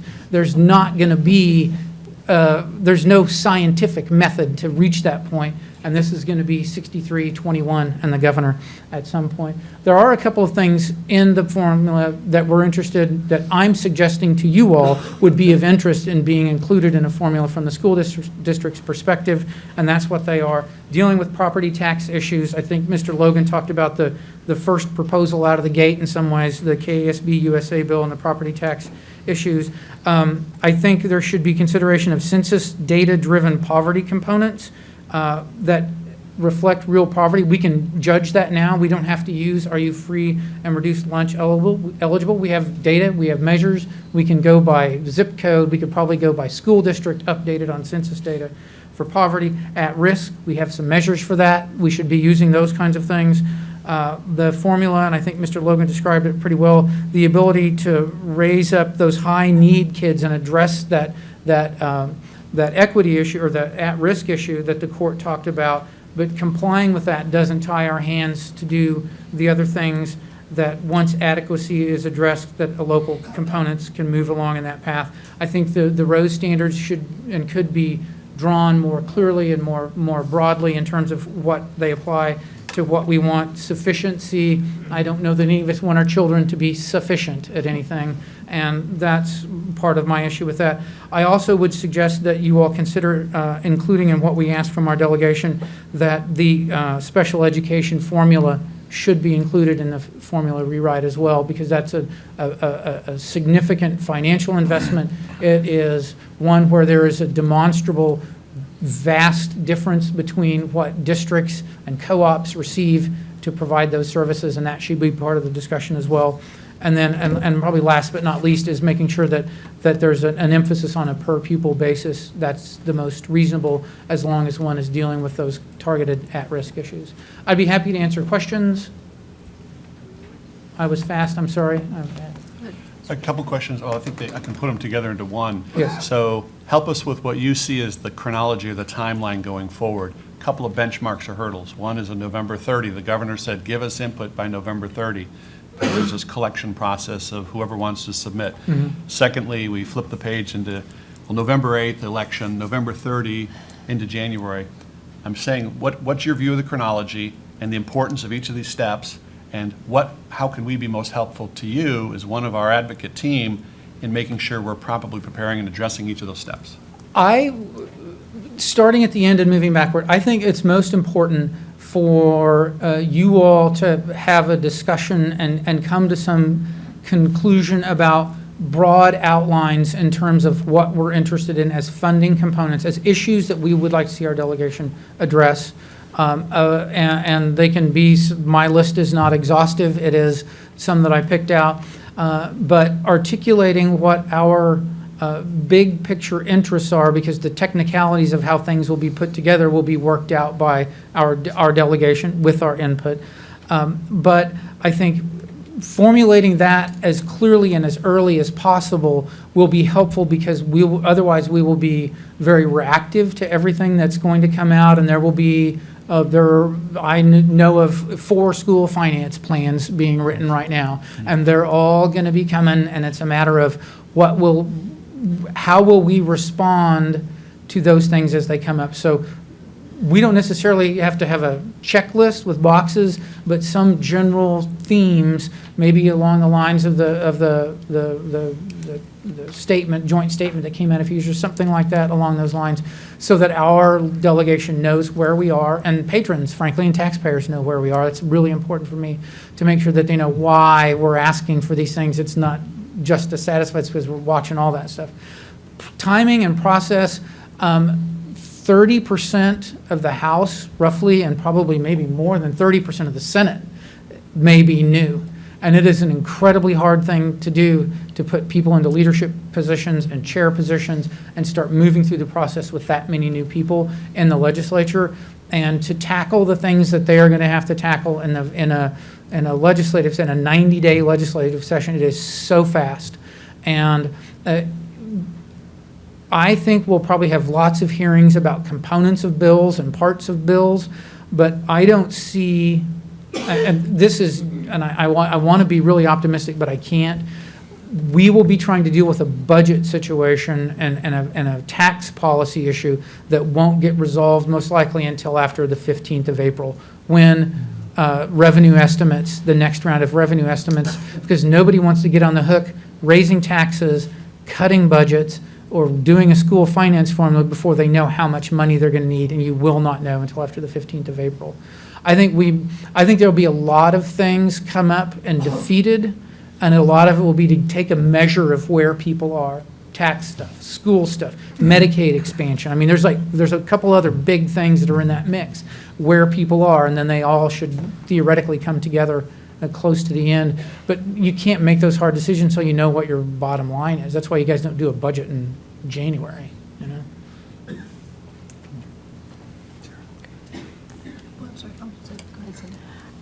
Stuart, one of the things that I know has always been hard to define and that they've used a lot is the definition of at-risk, free and reduced lunch.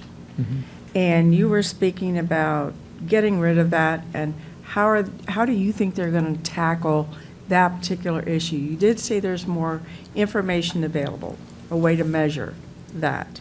I mean, I know in our district, ours has increased. And so if we went through districts statewide and looked at that, is there a way to define at risk other than free and reduced lunch? Well, you could do, and these are some components of bills that have come up for the last few years, and parts of things that we've had hearings on in committees, but being able to utilize census data to track poverty rather than self-reported I am below the line, I am eligible for free and reduced lunch. And I'm not suggesting that those aren't true and accurate, but there are income disparities in the state of Kansas where you can be at risk in certain places and not other communities you live in, but the formula is designed to fund you if you cross this threshold. And so I think that, and this frankly may not be good dollar-wise for the school district to say, never mind free and reduced, let's do geography by census data, and my understanding is it's updated at least annually by zip code and down to very distinct levels for what the poverty is. And so you can come up with a formula that factors that in, not a self-reported below some national threshold. So there's that way to do it. For example, the KASB USA plan, they came out and said, just take the statewide poverty level and everybody that's below that, that's how you fund it. Why would we do that when we can get, I bet we could even get school building level data at this point. One more question. I think one of the things we're going to have to be very aware of is transparency, because this last session, there really wasn't any. There were meetings and things held, and I don't think a lot of people knew what was going on. And in order for the general public to understand, I think we're going to have to demand transparency in what is going on so that we can inform our constituents and keep them educated in what's going on, because it's going to be very difficult, as you said, to get a new formula done in a year when you have people that don't even know where the bathroom is. I mean, they don't in the Capitol when they're going up there for the first time with all the new construction. And by the time you pick the chairs and the vice chairs and stuff, this is a monumental task to do in 90 days, even though they've been forewarned. Other questions? Will these PowerPoints be available? Sure. Sure. Sarah, I just have a very quick comment, because I am one of the people who's been sitting at this table since this has all been going on, and the part that I like now is the recognition that all of us come together when we need new courthouses or we need school funding. And I do know that the county definitely helped all of the Johnson County school districts several years ago and let us have some of the tax that the county had. So I just wanted to kind of bring it all together, that we're all working together for all the things that we know we need, and that's why we are who we are. Good question. Dr. Henson? Thanks, Stuart. We appreciate it. A couple things from my perspective that I think we need to define a process that takes place very quickly. New formula components. As recently as today, we had another phone call from a little superintendent's group from outside of Johnson County, but they want to talk to us about school finance components. And so those requests are coming in all the time. We have to define, and Stuart started us on that track tonight, what are the new formula components that we want to see in a new school finance formula. Several of you on the board are on various Kansas Association of School Board committees or boards, and you're talking about school finance as well from a number of different directions. And so I think that also exasperates the need for us to very quickly to define those new school finance components so you can have all that information representing this board. Our legislative platform certainly is not separated from this process as well. That needs to take place very quickly. In relation to the governor's request, you can decide if you want to respond to the governor's request, but if so, it isn't separate from our new formula components and this position that we need to take. I think that deadline is November 30, and so a lot has transpired since our last meeting, but if we're going to meet, if you want to meet that deadline, we have an October board meeting deadline. In relation to the guiding principles to school finance, maybe it's separate, maybe it's the same as our new formula components, but that was last adopted by this board in 2010. That needs to be revisited as a part of this process as well. So what I'm asking of you tonight is that we need to accomplish this overarching task, and maybe there are additional areas here, in a very fast time frame, because of the request for position statements, I think, are only going to increase, and again, for those different components. So we can do it, from my position, we can do it one of two ways. I really don't have a preference, but I think we need a task force that is going to have to deal with these issues very quickly. I'm going to go back to something that I'm going to attribute to Dr. Little, but it has to be an engaging process. I'm going to challenge our thinking a little bit, but we need, in the discussion of our formula components, we need to be having that conversation with all of the groups from the Shawnee Mission School District that have interest in public ed. We have to engage the community in that conversation. Ultimately, I understand the formula components position statements. You will vote on those, but I think we have to have that very public conversation and invite a lot of people to that table quickly to have that conversation again about these issues. So if you want the administration to drive that, we can drive that. If you want to drive it, you can drive it. But we need to move on this very quickly. So I'm going to reiterate, and then I'm going to quit rambling. I'm going to reiterate the time frame that we're now under, and all the requests, the governor's request, the conversations that some of you are on KSB committees and boards. We need to say, as you need to say as a governing body, here are the things that we find important. Here's the process. I'm going to talk to you later in the board meeting about a different process in relation to middle school. But again, it needs to operate quickly. It needs to be very engaging. We need to have a lot of conversations with a lot of individuals that are representing the Shawnee Mission School District. And I believe a report needs to be made back to you at the October board meeting, so you can decide, here's where we stand, here's where we don't stand. Be happy to answer any questions or try to defend any of that or make any other suggestions. Mr. Stratton. I'll make a motion to convene a board committee, or a board task force rather, to examine this for the next 30 days, to look at all the different components that were just talked about in these presentations, and challenge that task force to come back to this body at the October meeting with a proposal so that we can get something officially approved, and then in turn begin to share what we think is most important going into this school finance formula conversation. Okay, so reiterate what your... A motion to create a 3-person board task force to meet and discuss and ultimately create a proposal for our next meeting. Question. Are you volunteering to be the chair in that motion? I will. Any other question? Question. You have a second?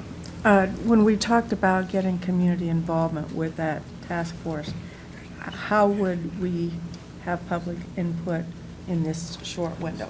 Where would you get that? Or should there be some public members on that task force? Wait, everyone, we have to have a second first before we can have discussion. So do we have a second? I have a point of information. I can have a question of a point of information, correct? Okay. If I hear you correctly, Dr. Hinson, we need to do this very quickly. We can have a board task force, or you also said something about working with the administration. Could you clarify that, please? You can go two routes. You can have a board task force that obviously is going to work with the administration, the community. You can have it driven separately by the administration with the board's involvement.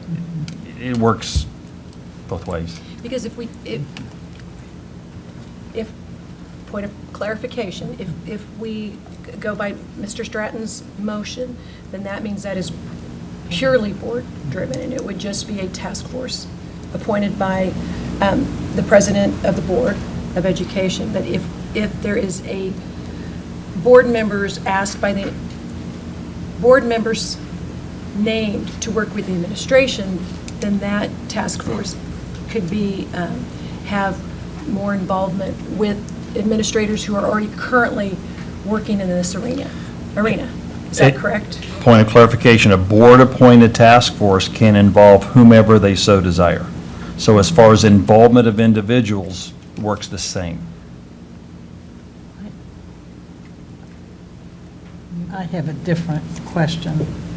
If I'm remembering correctly, a board committee is indeed open to the public, which might make it more difficult other than trying to meet with the public and find out. But as far as a board committee then coming together to bring something, there may have been all sorts of public things that have been put out there, which we've had over the years with committees, that nobody knows exactly what's happening. So in the past, at least, it seems to have worked better if administration was overseeing, not to say that the board doesn't have input, but if we have something on TV or what have you, that everybody thinks because this is being said, that it's happening. And that's my concern about it, not that we don't need to do it and we need to bring the community into it. Okay. Right now, we have a motion on the floor. Do we have a second? Okay, then seeing no second, then that motion dies on the floor. So, I'd like Dr. to make a Henson? motion, Madam Chair. Yes. I would like to move that we have a board members named to work with the administration to get this done quickly. My preference for that would be that the 7 of us are very involved in a lot of different things, and we don't get paid to do this. So the administration does, and therefore they would have a better handle on the information and how it goes, and that we could supplement that information and grasp it along with their timetable. So I would like to make that motion of the other option that Dr. Henson afforded us. I don't, point of clarification, I don't think we have to have a motion. We don't have to have a My point motion of for that. clarification. Yeah, okay. I don't think we need a Okay, motion we don't for have that. to I have a think that motion. task force can just be Super. appointed by the board chair Okay. and work with administrators as It's the needed. superintendent's task force, and we don't need a motion. Superintendent, yeah. Right. So let me clarify and explain. So if we have I'll play a fair. superintendent task force, happy to do that, then I will ask you, Mrs. Goodburn, to have 3 board members that serve on the task force. Tomorrow, Mrs. Wintering, I'm not sure when, but tomorrow, we're going to put out public information, and between the administrative staff, and I'm going to ask for assistance from Dr. Southwick and Dr. Atha and others, we're going to have a series of meetings in our community in relation to engaging the community in the process. I'm going to specifically invite to meetings those organizations and those entities. For example, our SMAC PTA and others that work diligently to support us to these meetings as well, looking at these components we've talked about. That information is information that we're also going to keep updated on the website. So we're going to put a lot of information out over the next several weeks, the discussions we're having, the process, and we're going to work diligently to make sure everybody's had input in the process. If I'm missing anything there, let me know. I'm going to go back to and blame everything on Stuart. We're going to work diligently to really engage the community in the process, but I'm really sincere about this component. We all have to stand together on this issue, and I think that means we have to have some really open dialogue in advance so everybody's had a chance to weigh in for their input. We'll bring those suggestions, recommendations back to you at the October board meeting, but the superintendent's task force will not do this in isolation. Okay? That's good. Thank you. Okay. Sure we need to take a break. Everybody, do you need to take a break at all, or do you just want to keep going? Okay. You might want to do it after open forum. I think we Oh, have okay. speakers that. There we go. Want Let's to go do- home. Thank you. Okay, D1. All right, that moves us to D1. Thank you for sticking with us, everyone, tonight. It's been lots of interesting, great information. So, open forum. Addressing the board, during each regular business meeting, the Board of Education provides an open forum as an opportunity for public comment on school district issues. Agendas are published in advance to notify the community of the topics under consideration. Patron comments are welcome. The board president will place a time limit per speaker on open forum remarks. We have 3 tonight. I'd like to just say between 3 and 5 minutes, please, everyone. We're already at 8:40 this evening, but I appreciate you sticking with us till 8:40. If a group has comments, the spokesperson should be selected to speak on behalf of the group. And so our first speaker today is Melody Wasco.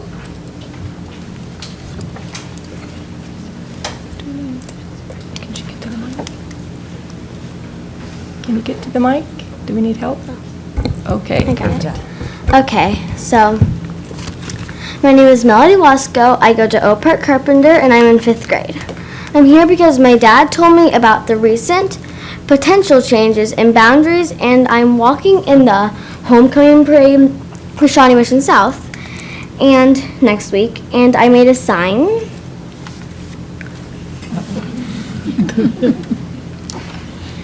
And I'd like to know if they do change boundaries, would I still go to Shawnee Mission South?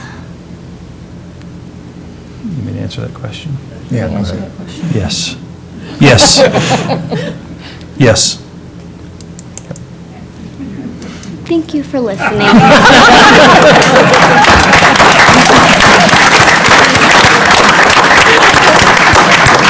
Not everyone gets answers, but you get an answer. Okay, we have, next speaker is Ellen Robinette.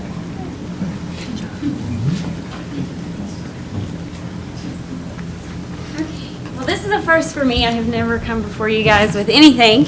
Have 4 kids myself in the Shawnee Mission School District, 3 of which are at Sunflower Elementary. Great school. We love it. Been there 9 years altogether. Been through lots of changes. Different principals, different teachers, 4 nurses in the past few years. So we're accustomed to changes. I come before you today because we have a new principal this year, and we were notified the morning of Friday, September 16th, that with the new fencing and gates, and I guess I should explain, there's a gate to a back cul-de-sac area that borders the side of the school, the gymnasium area. We have several walkers that use that gate, several bicycle riders, and I live in Country Hill West. We have like 500 homes. It's a big community, and there's quite a few people that use that way to get in. Anyway, several other parents and I started a petition that Friday, and I have that for whoever wants to take that after I'm done speaking. But I wanted to bring it to you guys because after several phone calls to different people, lots of voicemails left, Mr. Callis, our principal there, did finally get back to us and say he would, at this time, leave the gate unlocked until 8:10, lock it, and then unlock it again at 3:10. We weren't real satisfied with at this time. Again, we've been there a long time, lots of parents, lots of students.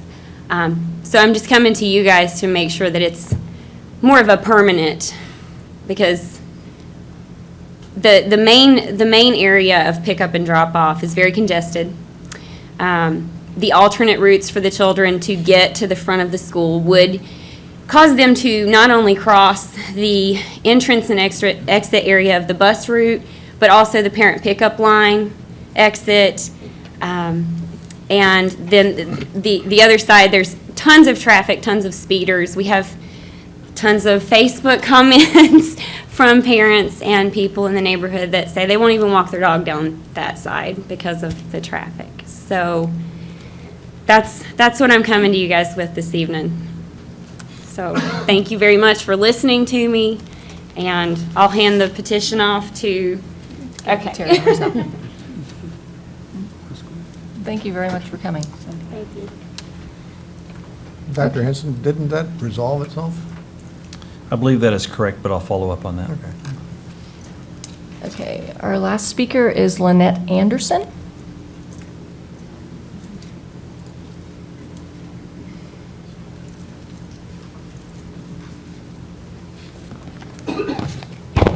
Hello. I'm here to speak to you about K19 and P5 that is on your agenda, asking that the construction manager be approved as the general contractor also, that they hold both positions. I don't think this should happen. I think your construction manager should be a separate entity that is an unbiased person, because they can provide cost management, quality control management, and prudent execution of the contracts. You can't have the general contractor. They will only act for their own bottom line. We cannot have the fox watching the chicken house. The construction manager and general contractor should be treated like the adage of separation of state and church from our own Constitution. I think we need checks and balances. Another question I have is, what are the diversity requirements in awarding these construction contracts in relation to architectural design, engineering, and all phases of construction? Are we including and providing opportunity for all minorities, including women and American Indian contractors? And my last thing is, on K13, it's asking for approval to buy playground equipment for the new schools. What happened to the old playground equipment? Was it sold? Was it demolished? Was it just given to whoever wanted to haul it off? I think it should have been sold, and that money could have been used for new purchases. Thank you. Thank you. Okay, we move to E1, approval of the minutes of the regular meeting of August 15th, 2016. So moved. Thank Second. you, Dr. Denny. Thank you, was that Ms. Mansfield? Yes. Okay, is there any other comments? Any discussion? All those in favor, please say aye. Aye. All those opposed? Motion carries 7-0. F1, the adoption of the agenda for tonight's meeting. So moved. Thank you, Ms. Sela. Second? Thank you, Ms. Neighbor. Any further discussion? All those in favor, please say aye. Aye. All those opposed? Motion carries 7-0. Okay, we move to the consent agenda, which is G1, or approval of routine business by consent. Move for approval by consent. Thank you, Mr. Stratton. Thank you, Mrs. Mack. Is there any further discussion? Are we, Dr. Hinton, will we send a letter just of explanation to the lady that spoke just Yes, ma'am. recently on the process and everything? We will, yes, ma'am. Okay, thank you. All those in favor, please say aye. Aye. All those opposed? Motion carries 7-0. That moves us down the consent agenda to now P1. Dr. Henson. I alluded to this earlier tonight, but we're approving the acceptance of the sale of some general obligation bonds. Mr. Bartow, thanks for being here tonight. You have other guests with us. Please feel free to introduce. We appreciate the great news you're going to share with us this evening. Thank you. Thank you, Dr. Henson. Thank you, Madam President. Let me introduce the people that we do have with us tonight.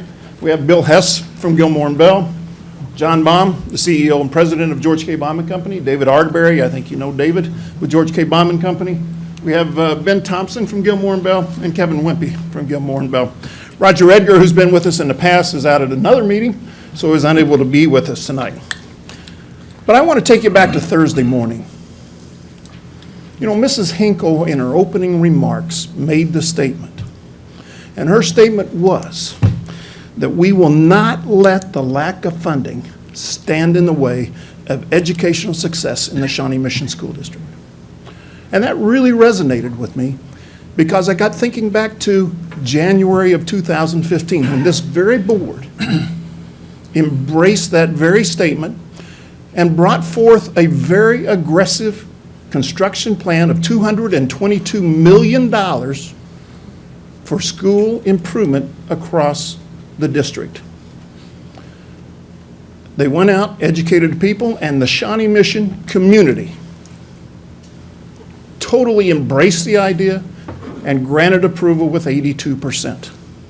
My congratulations to this board, my congratulations to administration, but most of all, my congratulations to the Shawnee Mission community. But let me offer a little bit more congratulations. Since then, we went out last year and we issued $111 million. And at that time, the district received a AAA rating.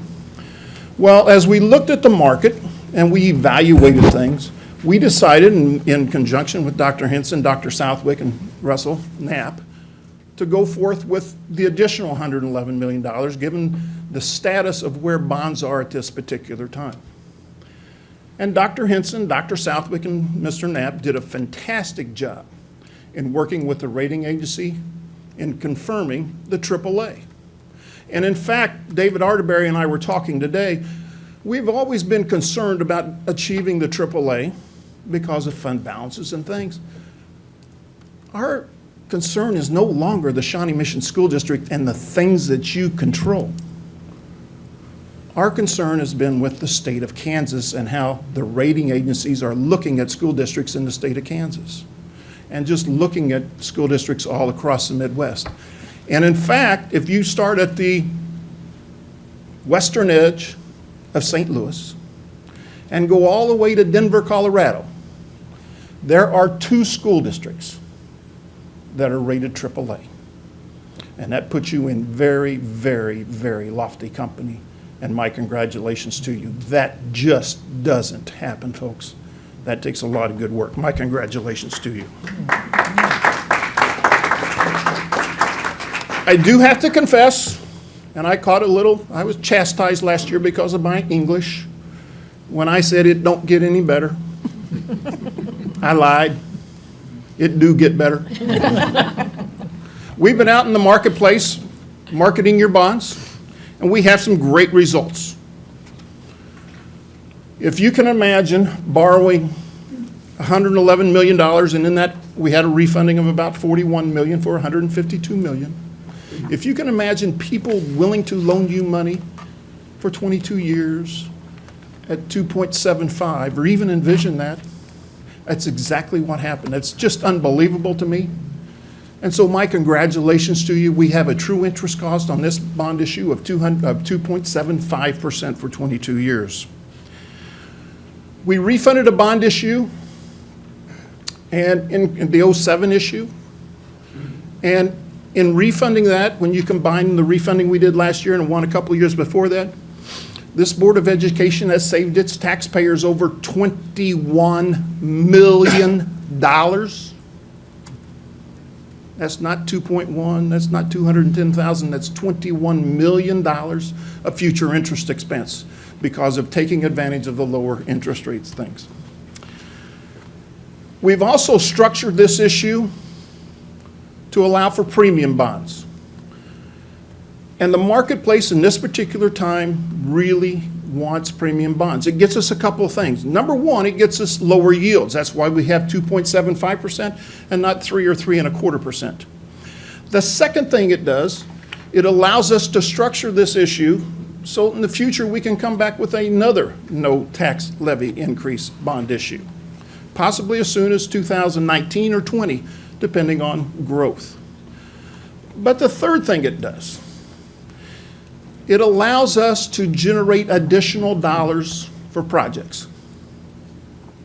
No, it doesn't allow us to generate additional dollars for projects. It allows us to generate additional dollars for kids. We talk about these projects, and I got a kick out of a bunch of things earlier and everything, but the focus was kids. But we've generated in these 2 issues, over $22 million for kids, above and beyond. And folks, I think, Bob, can you build a building for $22 million? I hope Bob can. But basically, that is equivalent to a new school. And so my congratulations to you. So it's been a very, very successful financing. Very, very happy to work with you. Very, very happy to report the results. And John, I'll ask you to come forward and chastise me again on my English. But I promise you today, no comments on your speech. Well said, Dr. Henson, Madam Chair, members of the board. I'll be brief given the hour. I just want to say thank you for your trust in us. We're honored to be selected. We're honored to provide service to you. I'm delighted that the team at George K. Baum delivered, as Dick said we did. I never doubted that, but thank you. It's an honor to be selected as your underwriter. And thank you, John. And I think you have before you a resolution to approve all the details of the sale. We'll be happy. We have enough legal people behind me here, and David and I will be happy to answer any questions you might have regarding any of the documents, any of the financing as it occurred. I would move approval I'd second. to accept the sale sorry. of general obligation bonds. I would Thank you, second. Ms. Bisfield. Thank you, Ms. Seela. Any other discussion or questions that you might have? Discussion or questions? Fabulous news, thank you so much. Thank you so much. It's Thank you. All those in favor, please say aye. Aye. All those opposed? Motion carries 7-0. My congratulations, my thanks to you. Thank you very much. Very Thank much. you. Okay, P2, Dr. Henson. Well, Mr. Bartow says we have enough money to build an additional school, so let's build. You're going to leave now. Obviously, we're extremely pleased as this issue has been structured and the premium that's been generated, and also pleased with how Dr. Southwick and his team and Mr. Robinson and Mr. Clubb have worked to control our cost. Tonight, I have a proposal in front of you that we would rebuild the Brookwood Elementary School. And as you know, we committed in the bond issue that we would rebuild or have a new elementary school in each of our 5 attendance areas, and we've delivered on that promise. And had a desire that if there was additional funding available, we wanted to do more, and this is doing more. Why Brookwood? There are several goals that our community outlined for us that they wanted to see in a bond issue. One of those, as I've expressed several times, is a separate cafeteria from separate gymnasium, which Brookwood does not have. One was in relation to, if we had a separate gymnasium, having appropriate flooring, which we don't have. Another issue is that all of our buildings would be ADA compliant, which Brookwood is not ADA compliant. Another issue is in relation to having a full-service kitchen where food is not prepared somewhere else and then literally trucked in to that location. So all of these are needs that exist at Brookwood. We looked at if we tried to make these accommodations at Brookwood and determined that we really didn't have a good plan to try to make the building ADA accessible. That we were going to spend multiple millions of dollars to try to meet most, but all of these standards we could not meet and still have the investment of multiple millions of dollars. So with the funds that are available, Brookwood is our highest need school at this point in time. So our recommendation tonight is that you authorize us to proceed in the rebuild of Brookwood Elementary School. Be happy to answer any questions. Ms. Seela. I would move approval of the rebuild of Brookwood Elementary. Do I have a second?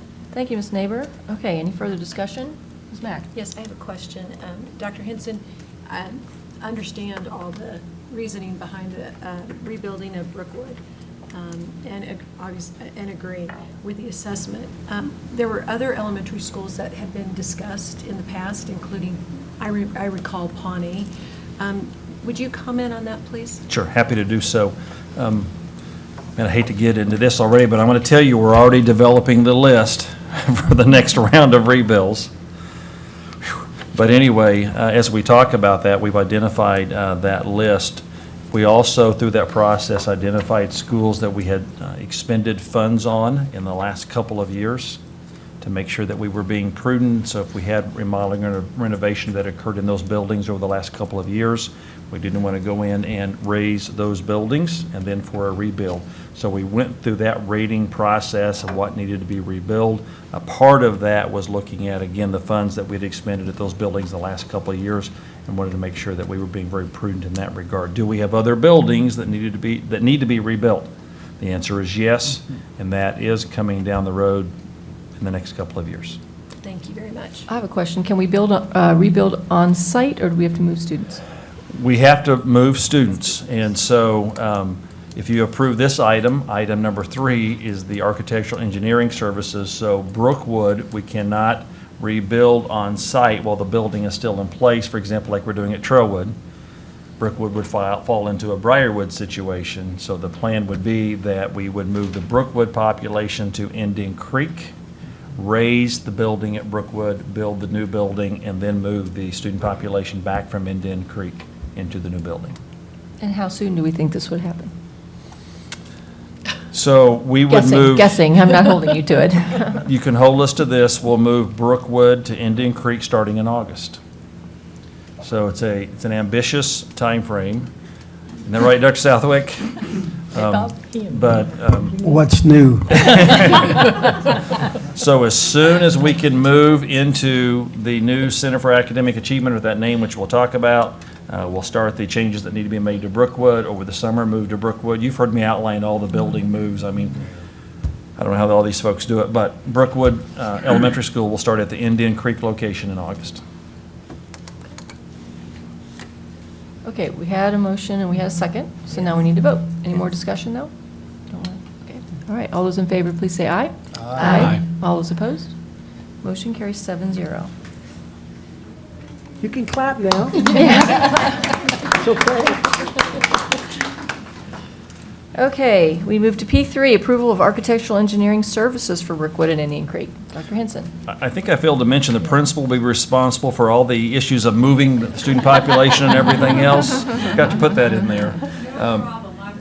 Right. So obviously, we need architectural and engineering services, so we have a recommendation before you tonight for Brookwood and Indian Creek, understanding how those play together. Okay, do I have a motion? So moved. Thank you, Dr. Denny. Who's seconding? Ms. Neighbor? Any further discussion? All those in favor, please say aye. Aye. All those opposed? Motion carries 7-0. Okay, so P4, Dr. Henson? As you know, we've acquired property at 87th and Haven Street in the city of Lenexa, and we need the architectural engineering services for the new elementary school in the Shawnee Mission West attendance area. So moved. Second. Thank you, Dr. Denny. Thank you, Ms. Mack. Any further discussion? All those in favor, please say aye. Aye. All those opposed? Motion carries 7-0. P5, RFQ 16-044. It's the general approval for the Construction Management Agency contractor services for the Shawnee Mission School District Operations Facility Building and the new West Elementary. So what we're going to be doing, we remind you, the O&M and the warehouse be combining in the city of Merion. But obviously, we have to design that building. We showed the picture to you earlier of the site as it exists today. So moved. Second. Thank you. Mr. Stratton, Mrs. Zila. Any other discussion? All those in favor, please say aye. Aye. All those opposed? Motion carries 7-0. P6, approval to purchase a timekeeping system. Okay, a little different than construction. As you know, we are in the process of implementing over an 18-month period of time our new financial and HR software, SunGuard. But as a part of that, we need to update the timekeeping system for all of those that are on time cards. And so that new system is a cost not to exceed $450,000 capital outlay for software and implementation, and then we have the installation as well. That's the Cronus agreement that we have to have, which updates our antiquated system to feed into the new HR system. So significant improvement for us. So moved. Second. Thank you, Ms. Mack. Thank you, Ms. Bisfield. Any other discussion? All those in favor, please say aye. Aye. All those opposed? Motion carries 7-0. And P7, approval to extend the contract for the sale of McEachin Administrative Center. Dr. Hinson. As you know, we have a contract for the sale of this building.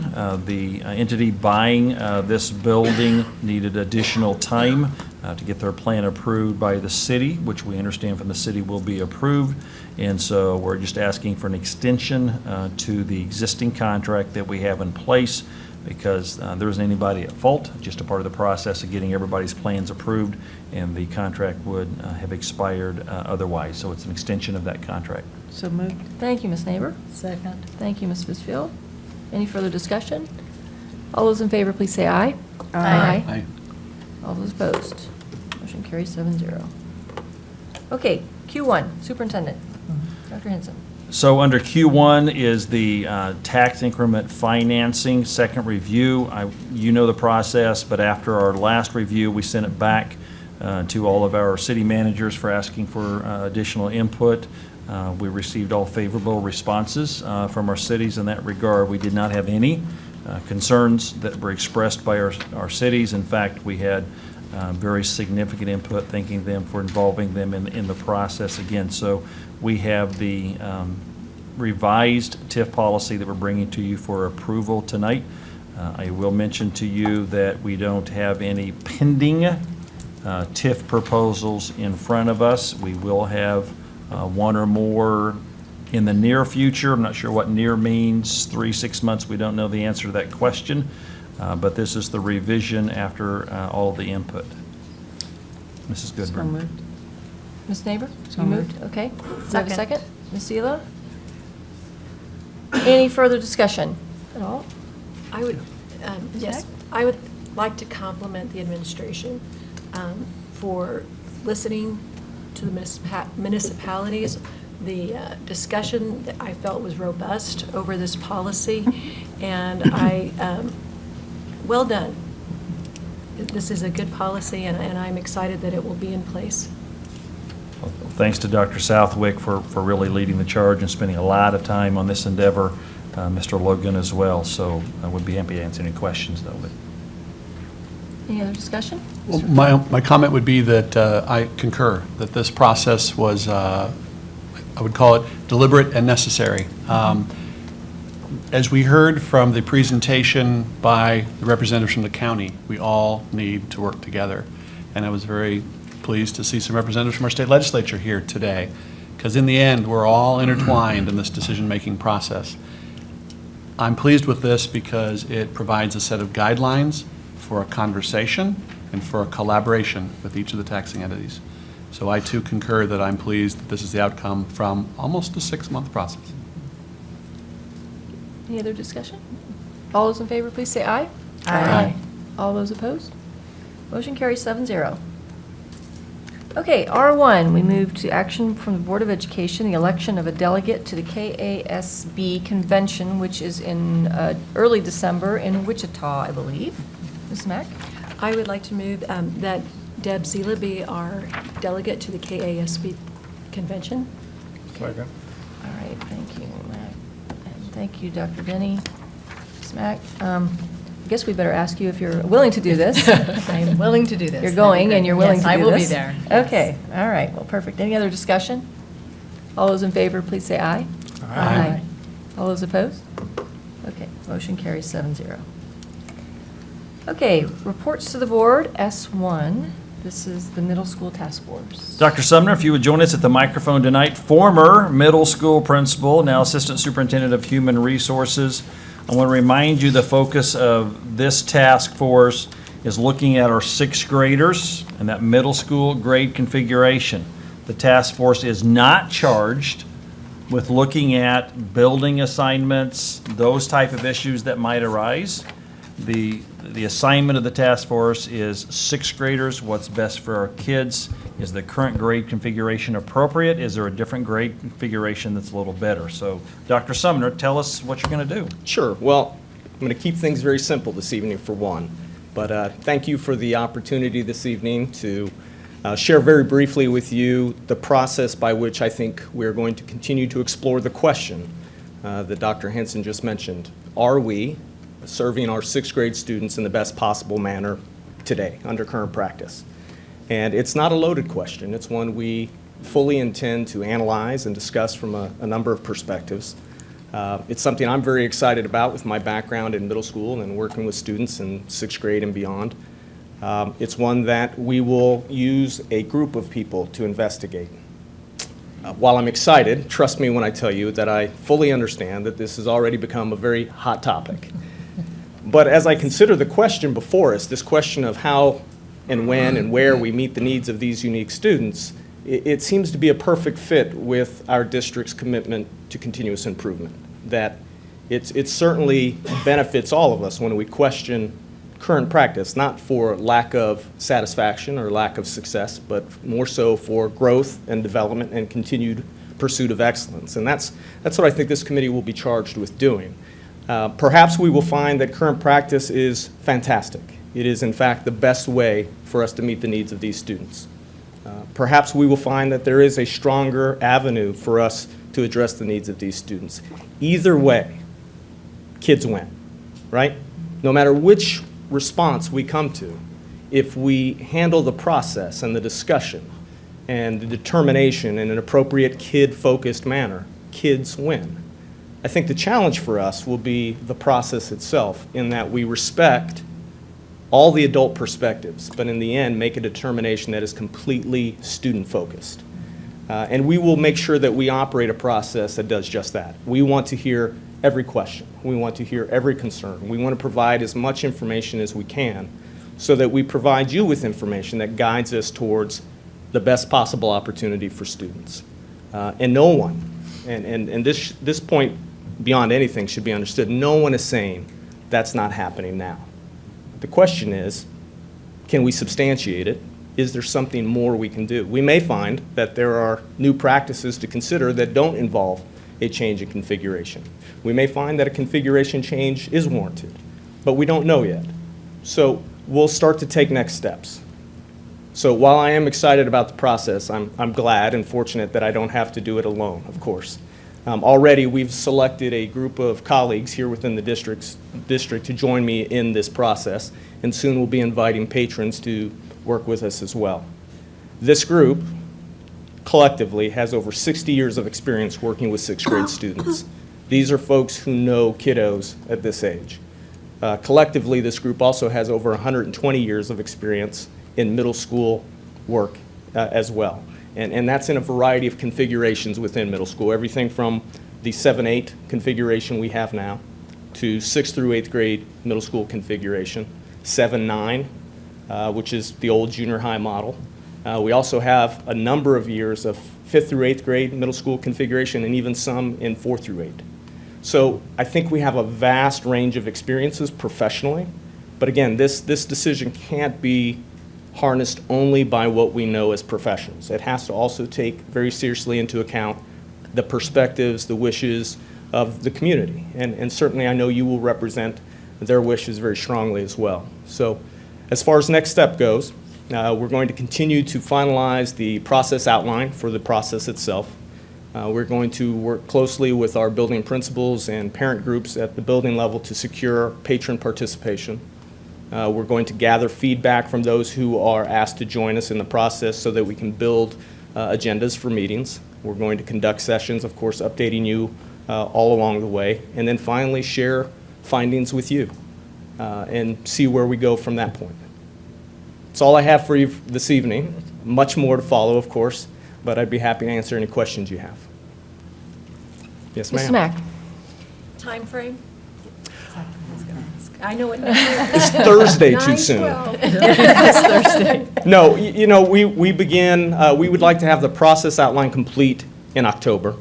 We'll do some district committee meetings first just to organize ourselves. We would like to have our first session in November, and we think this will go far into spring. The reason why I'm asking is that. And that's the timeline for the process, of course, not Understood. for any kind of decision or implementation of a decision. Understood. And we do want a thoughtful process so we can come to a wonderful decision. And that decision will be made by this body here.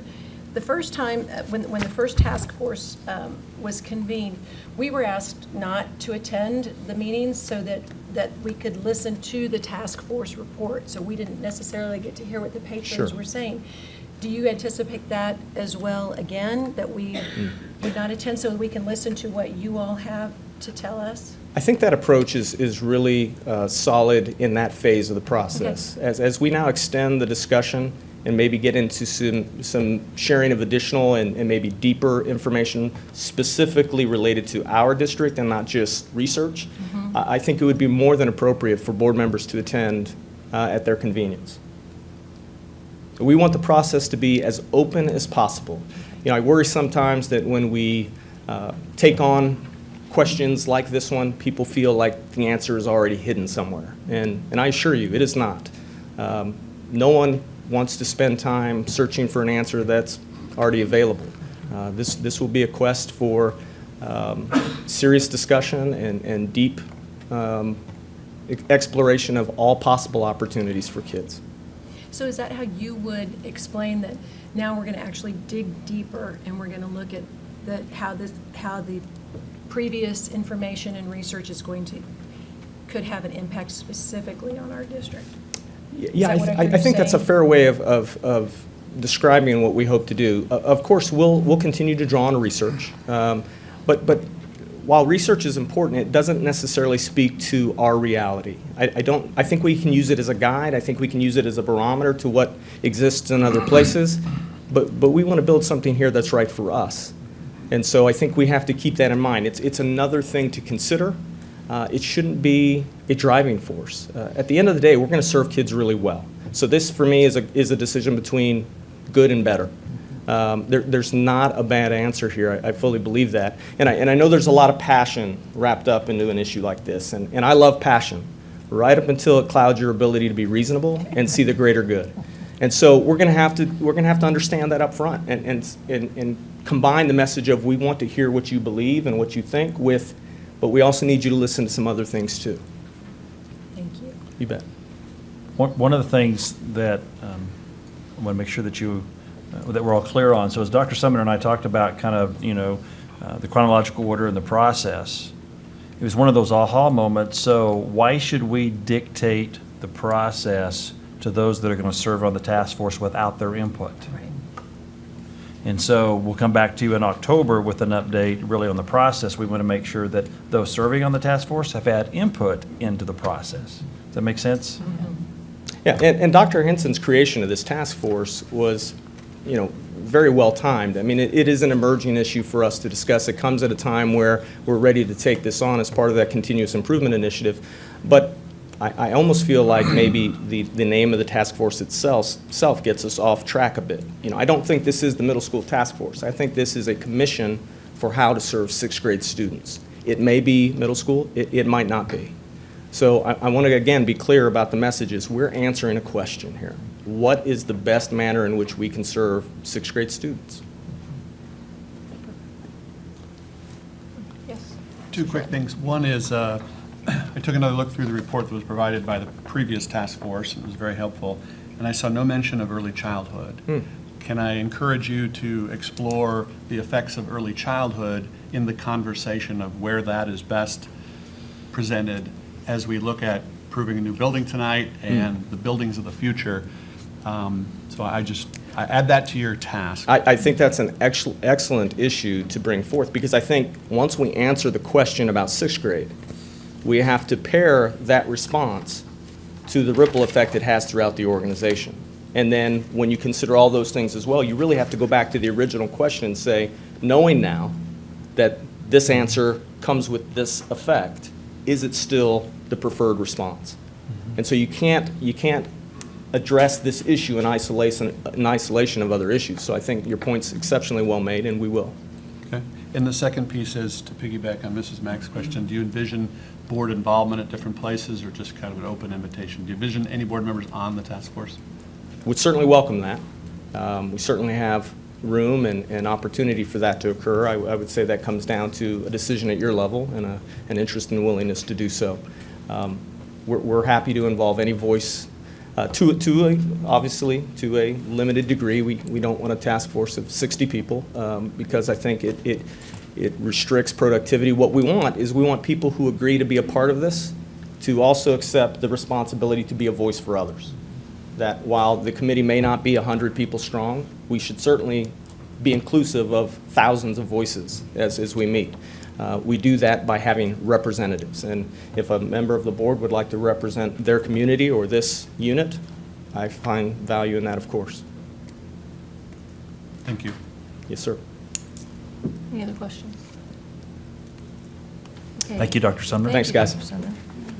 Okay, S11, I think it's S2.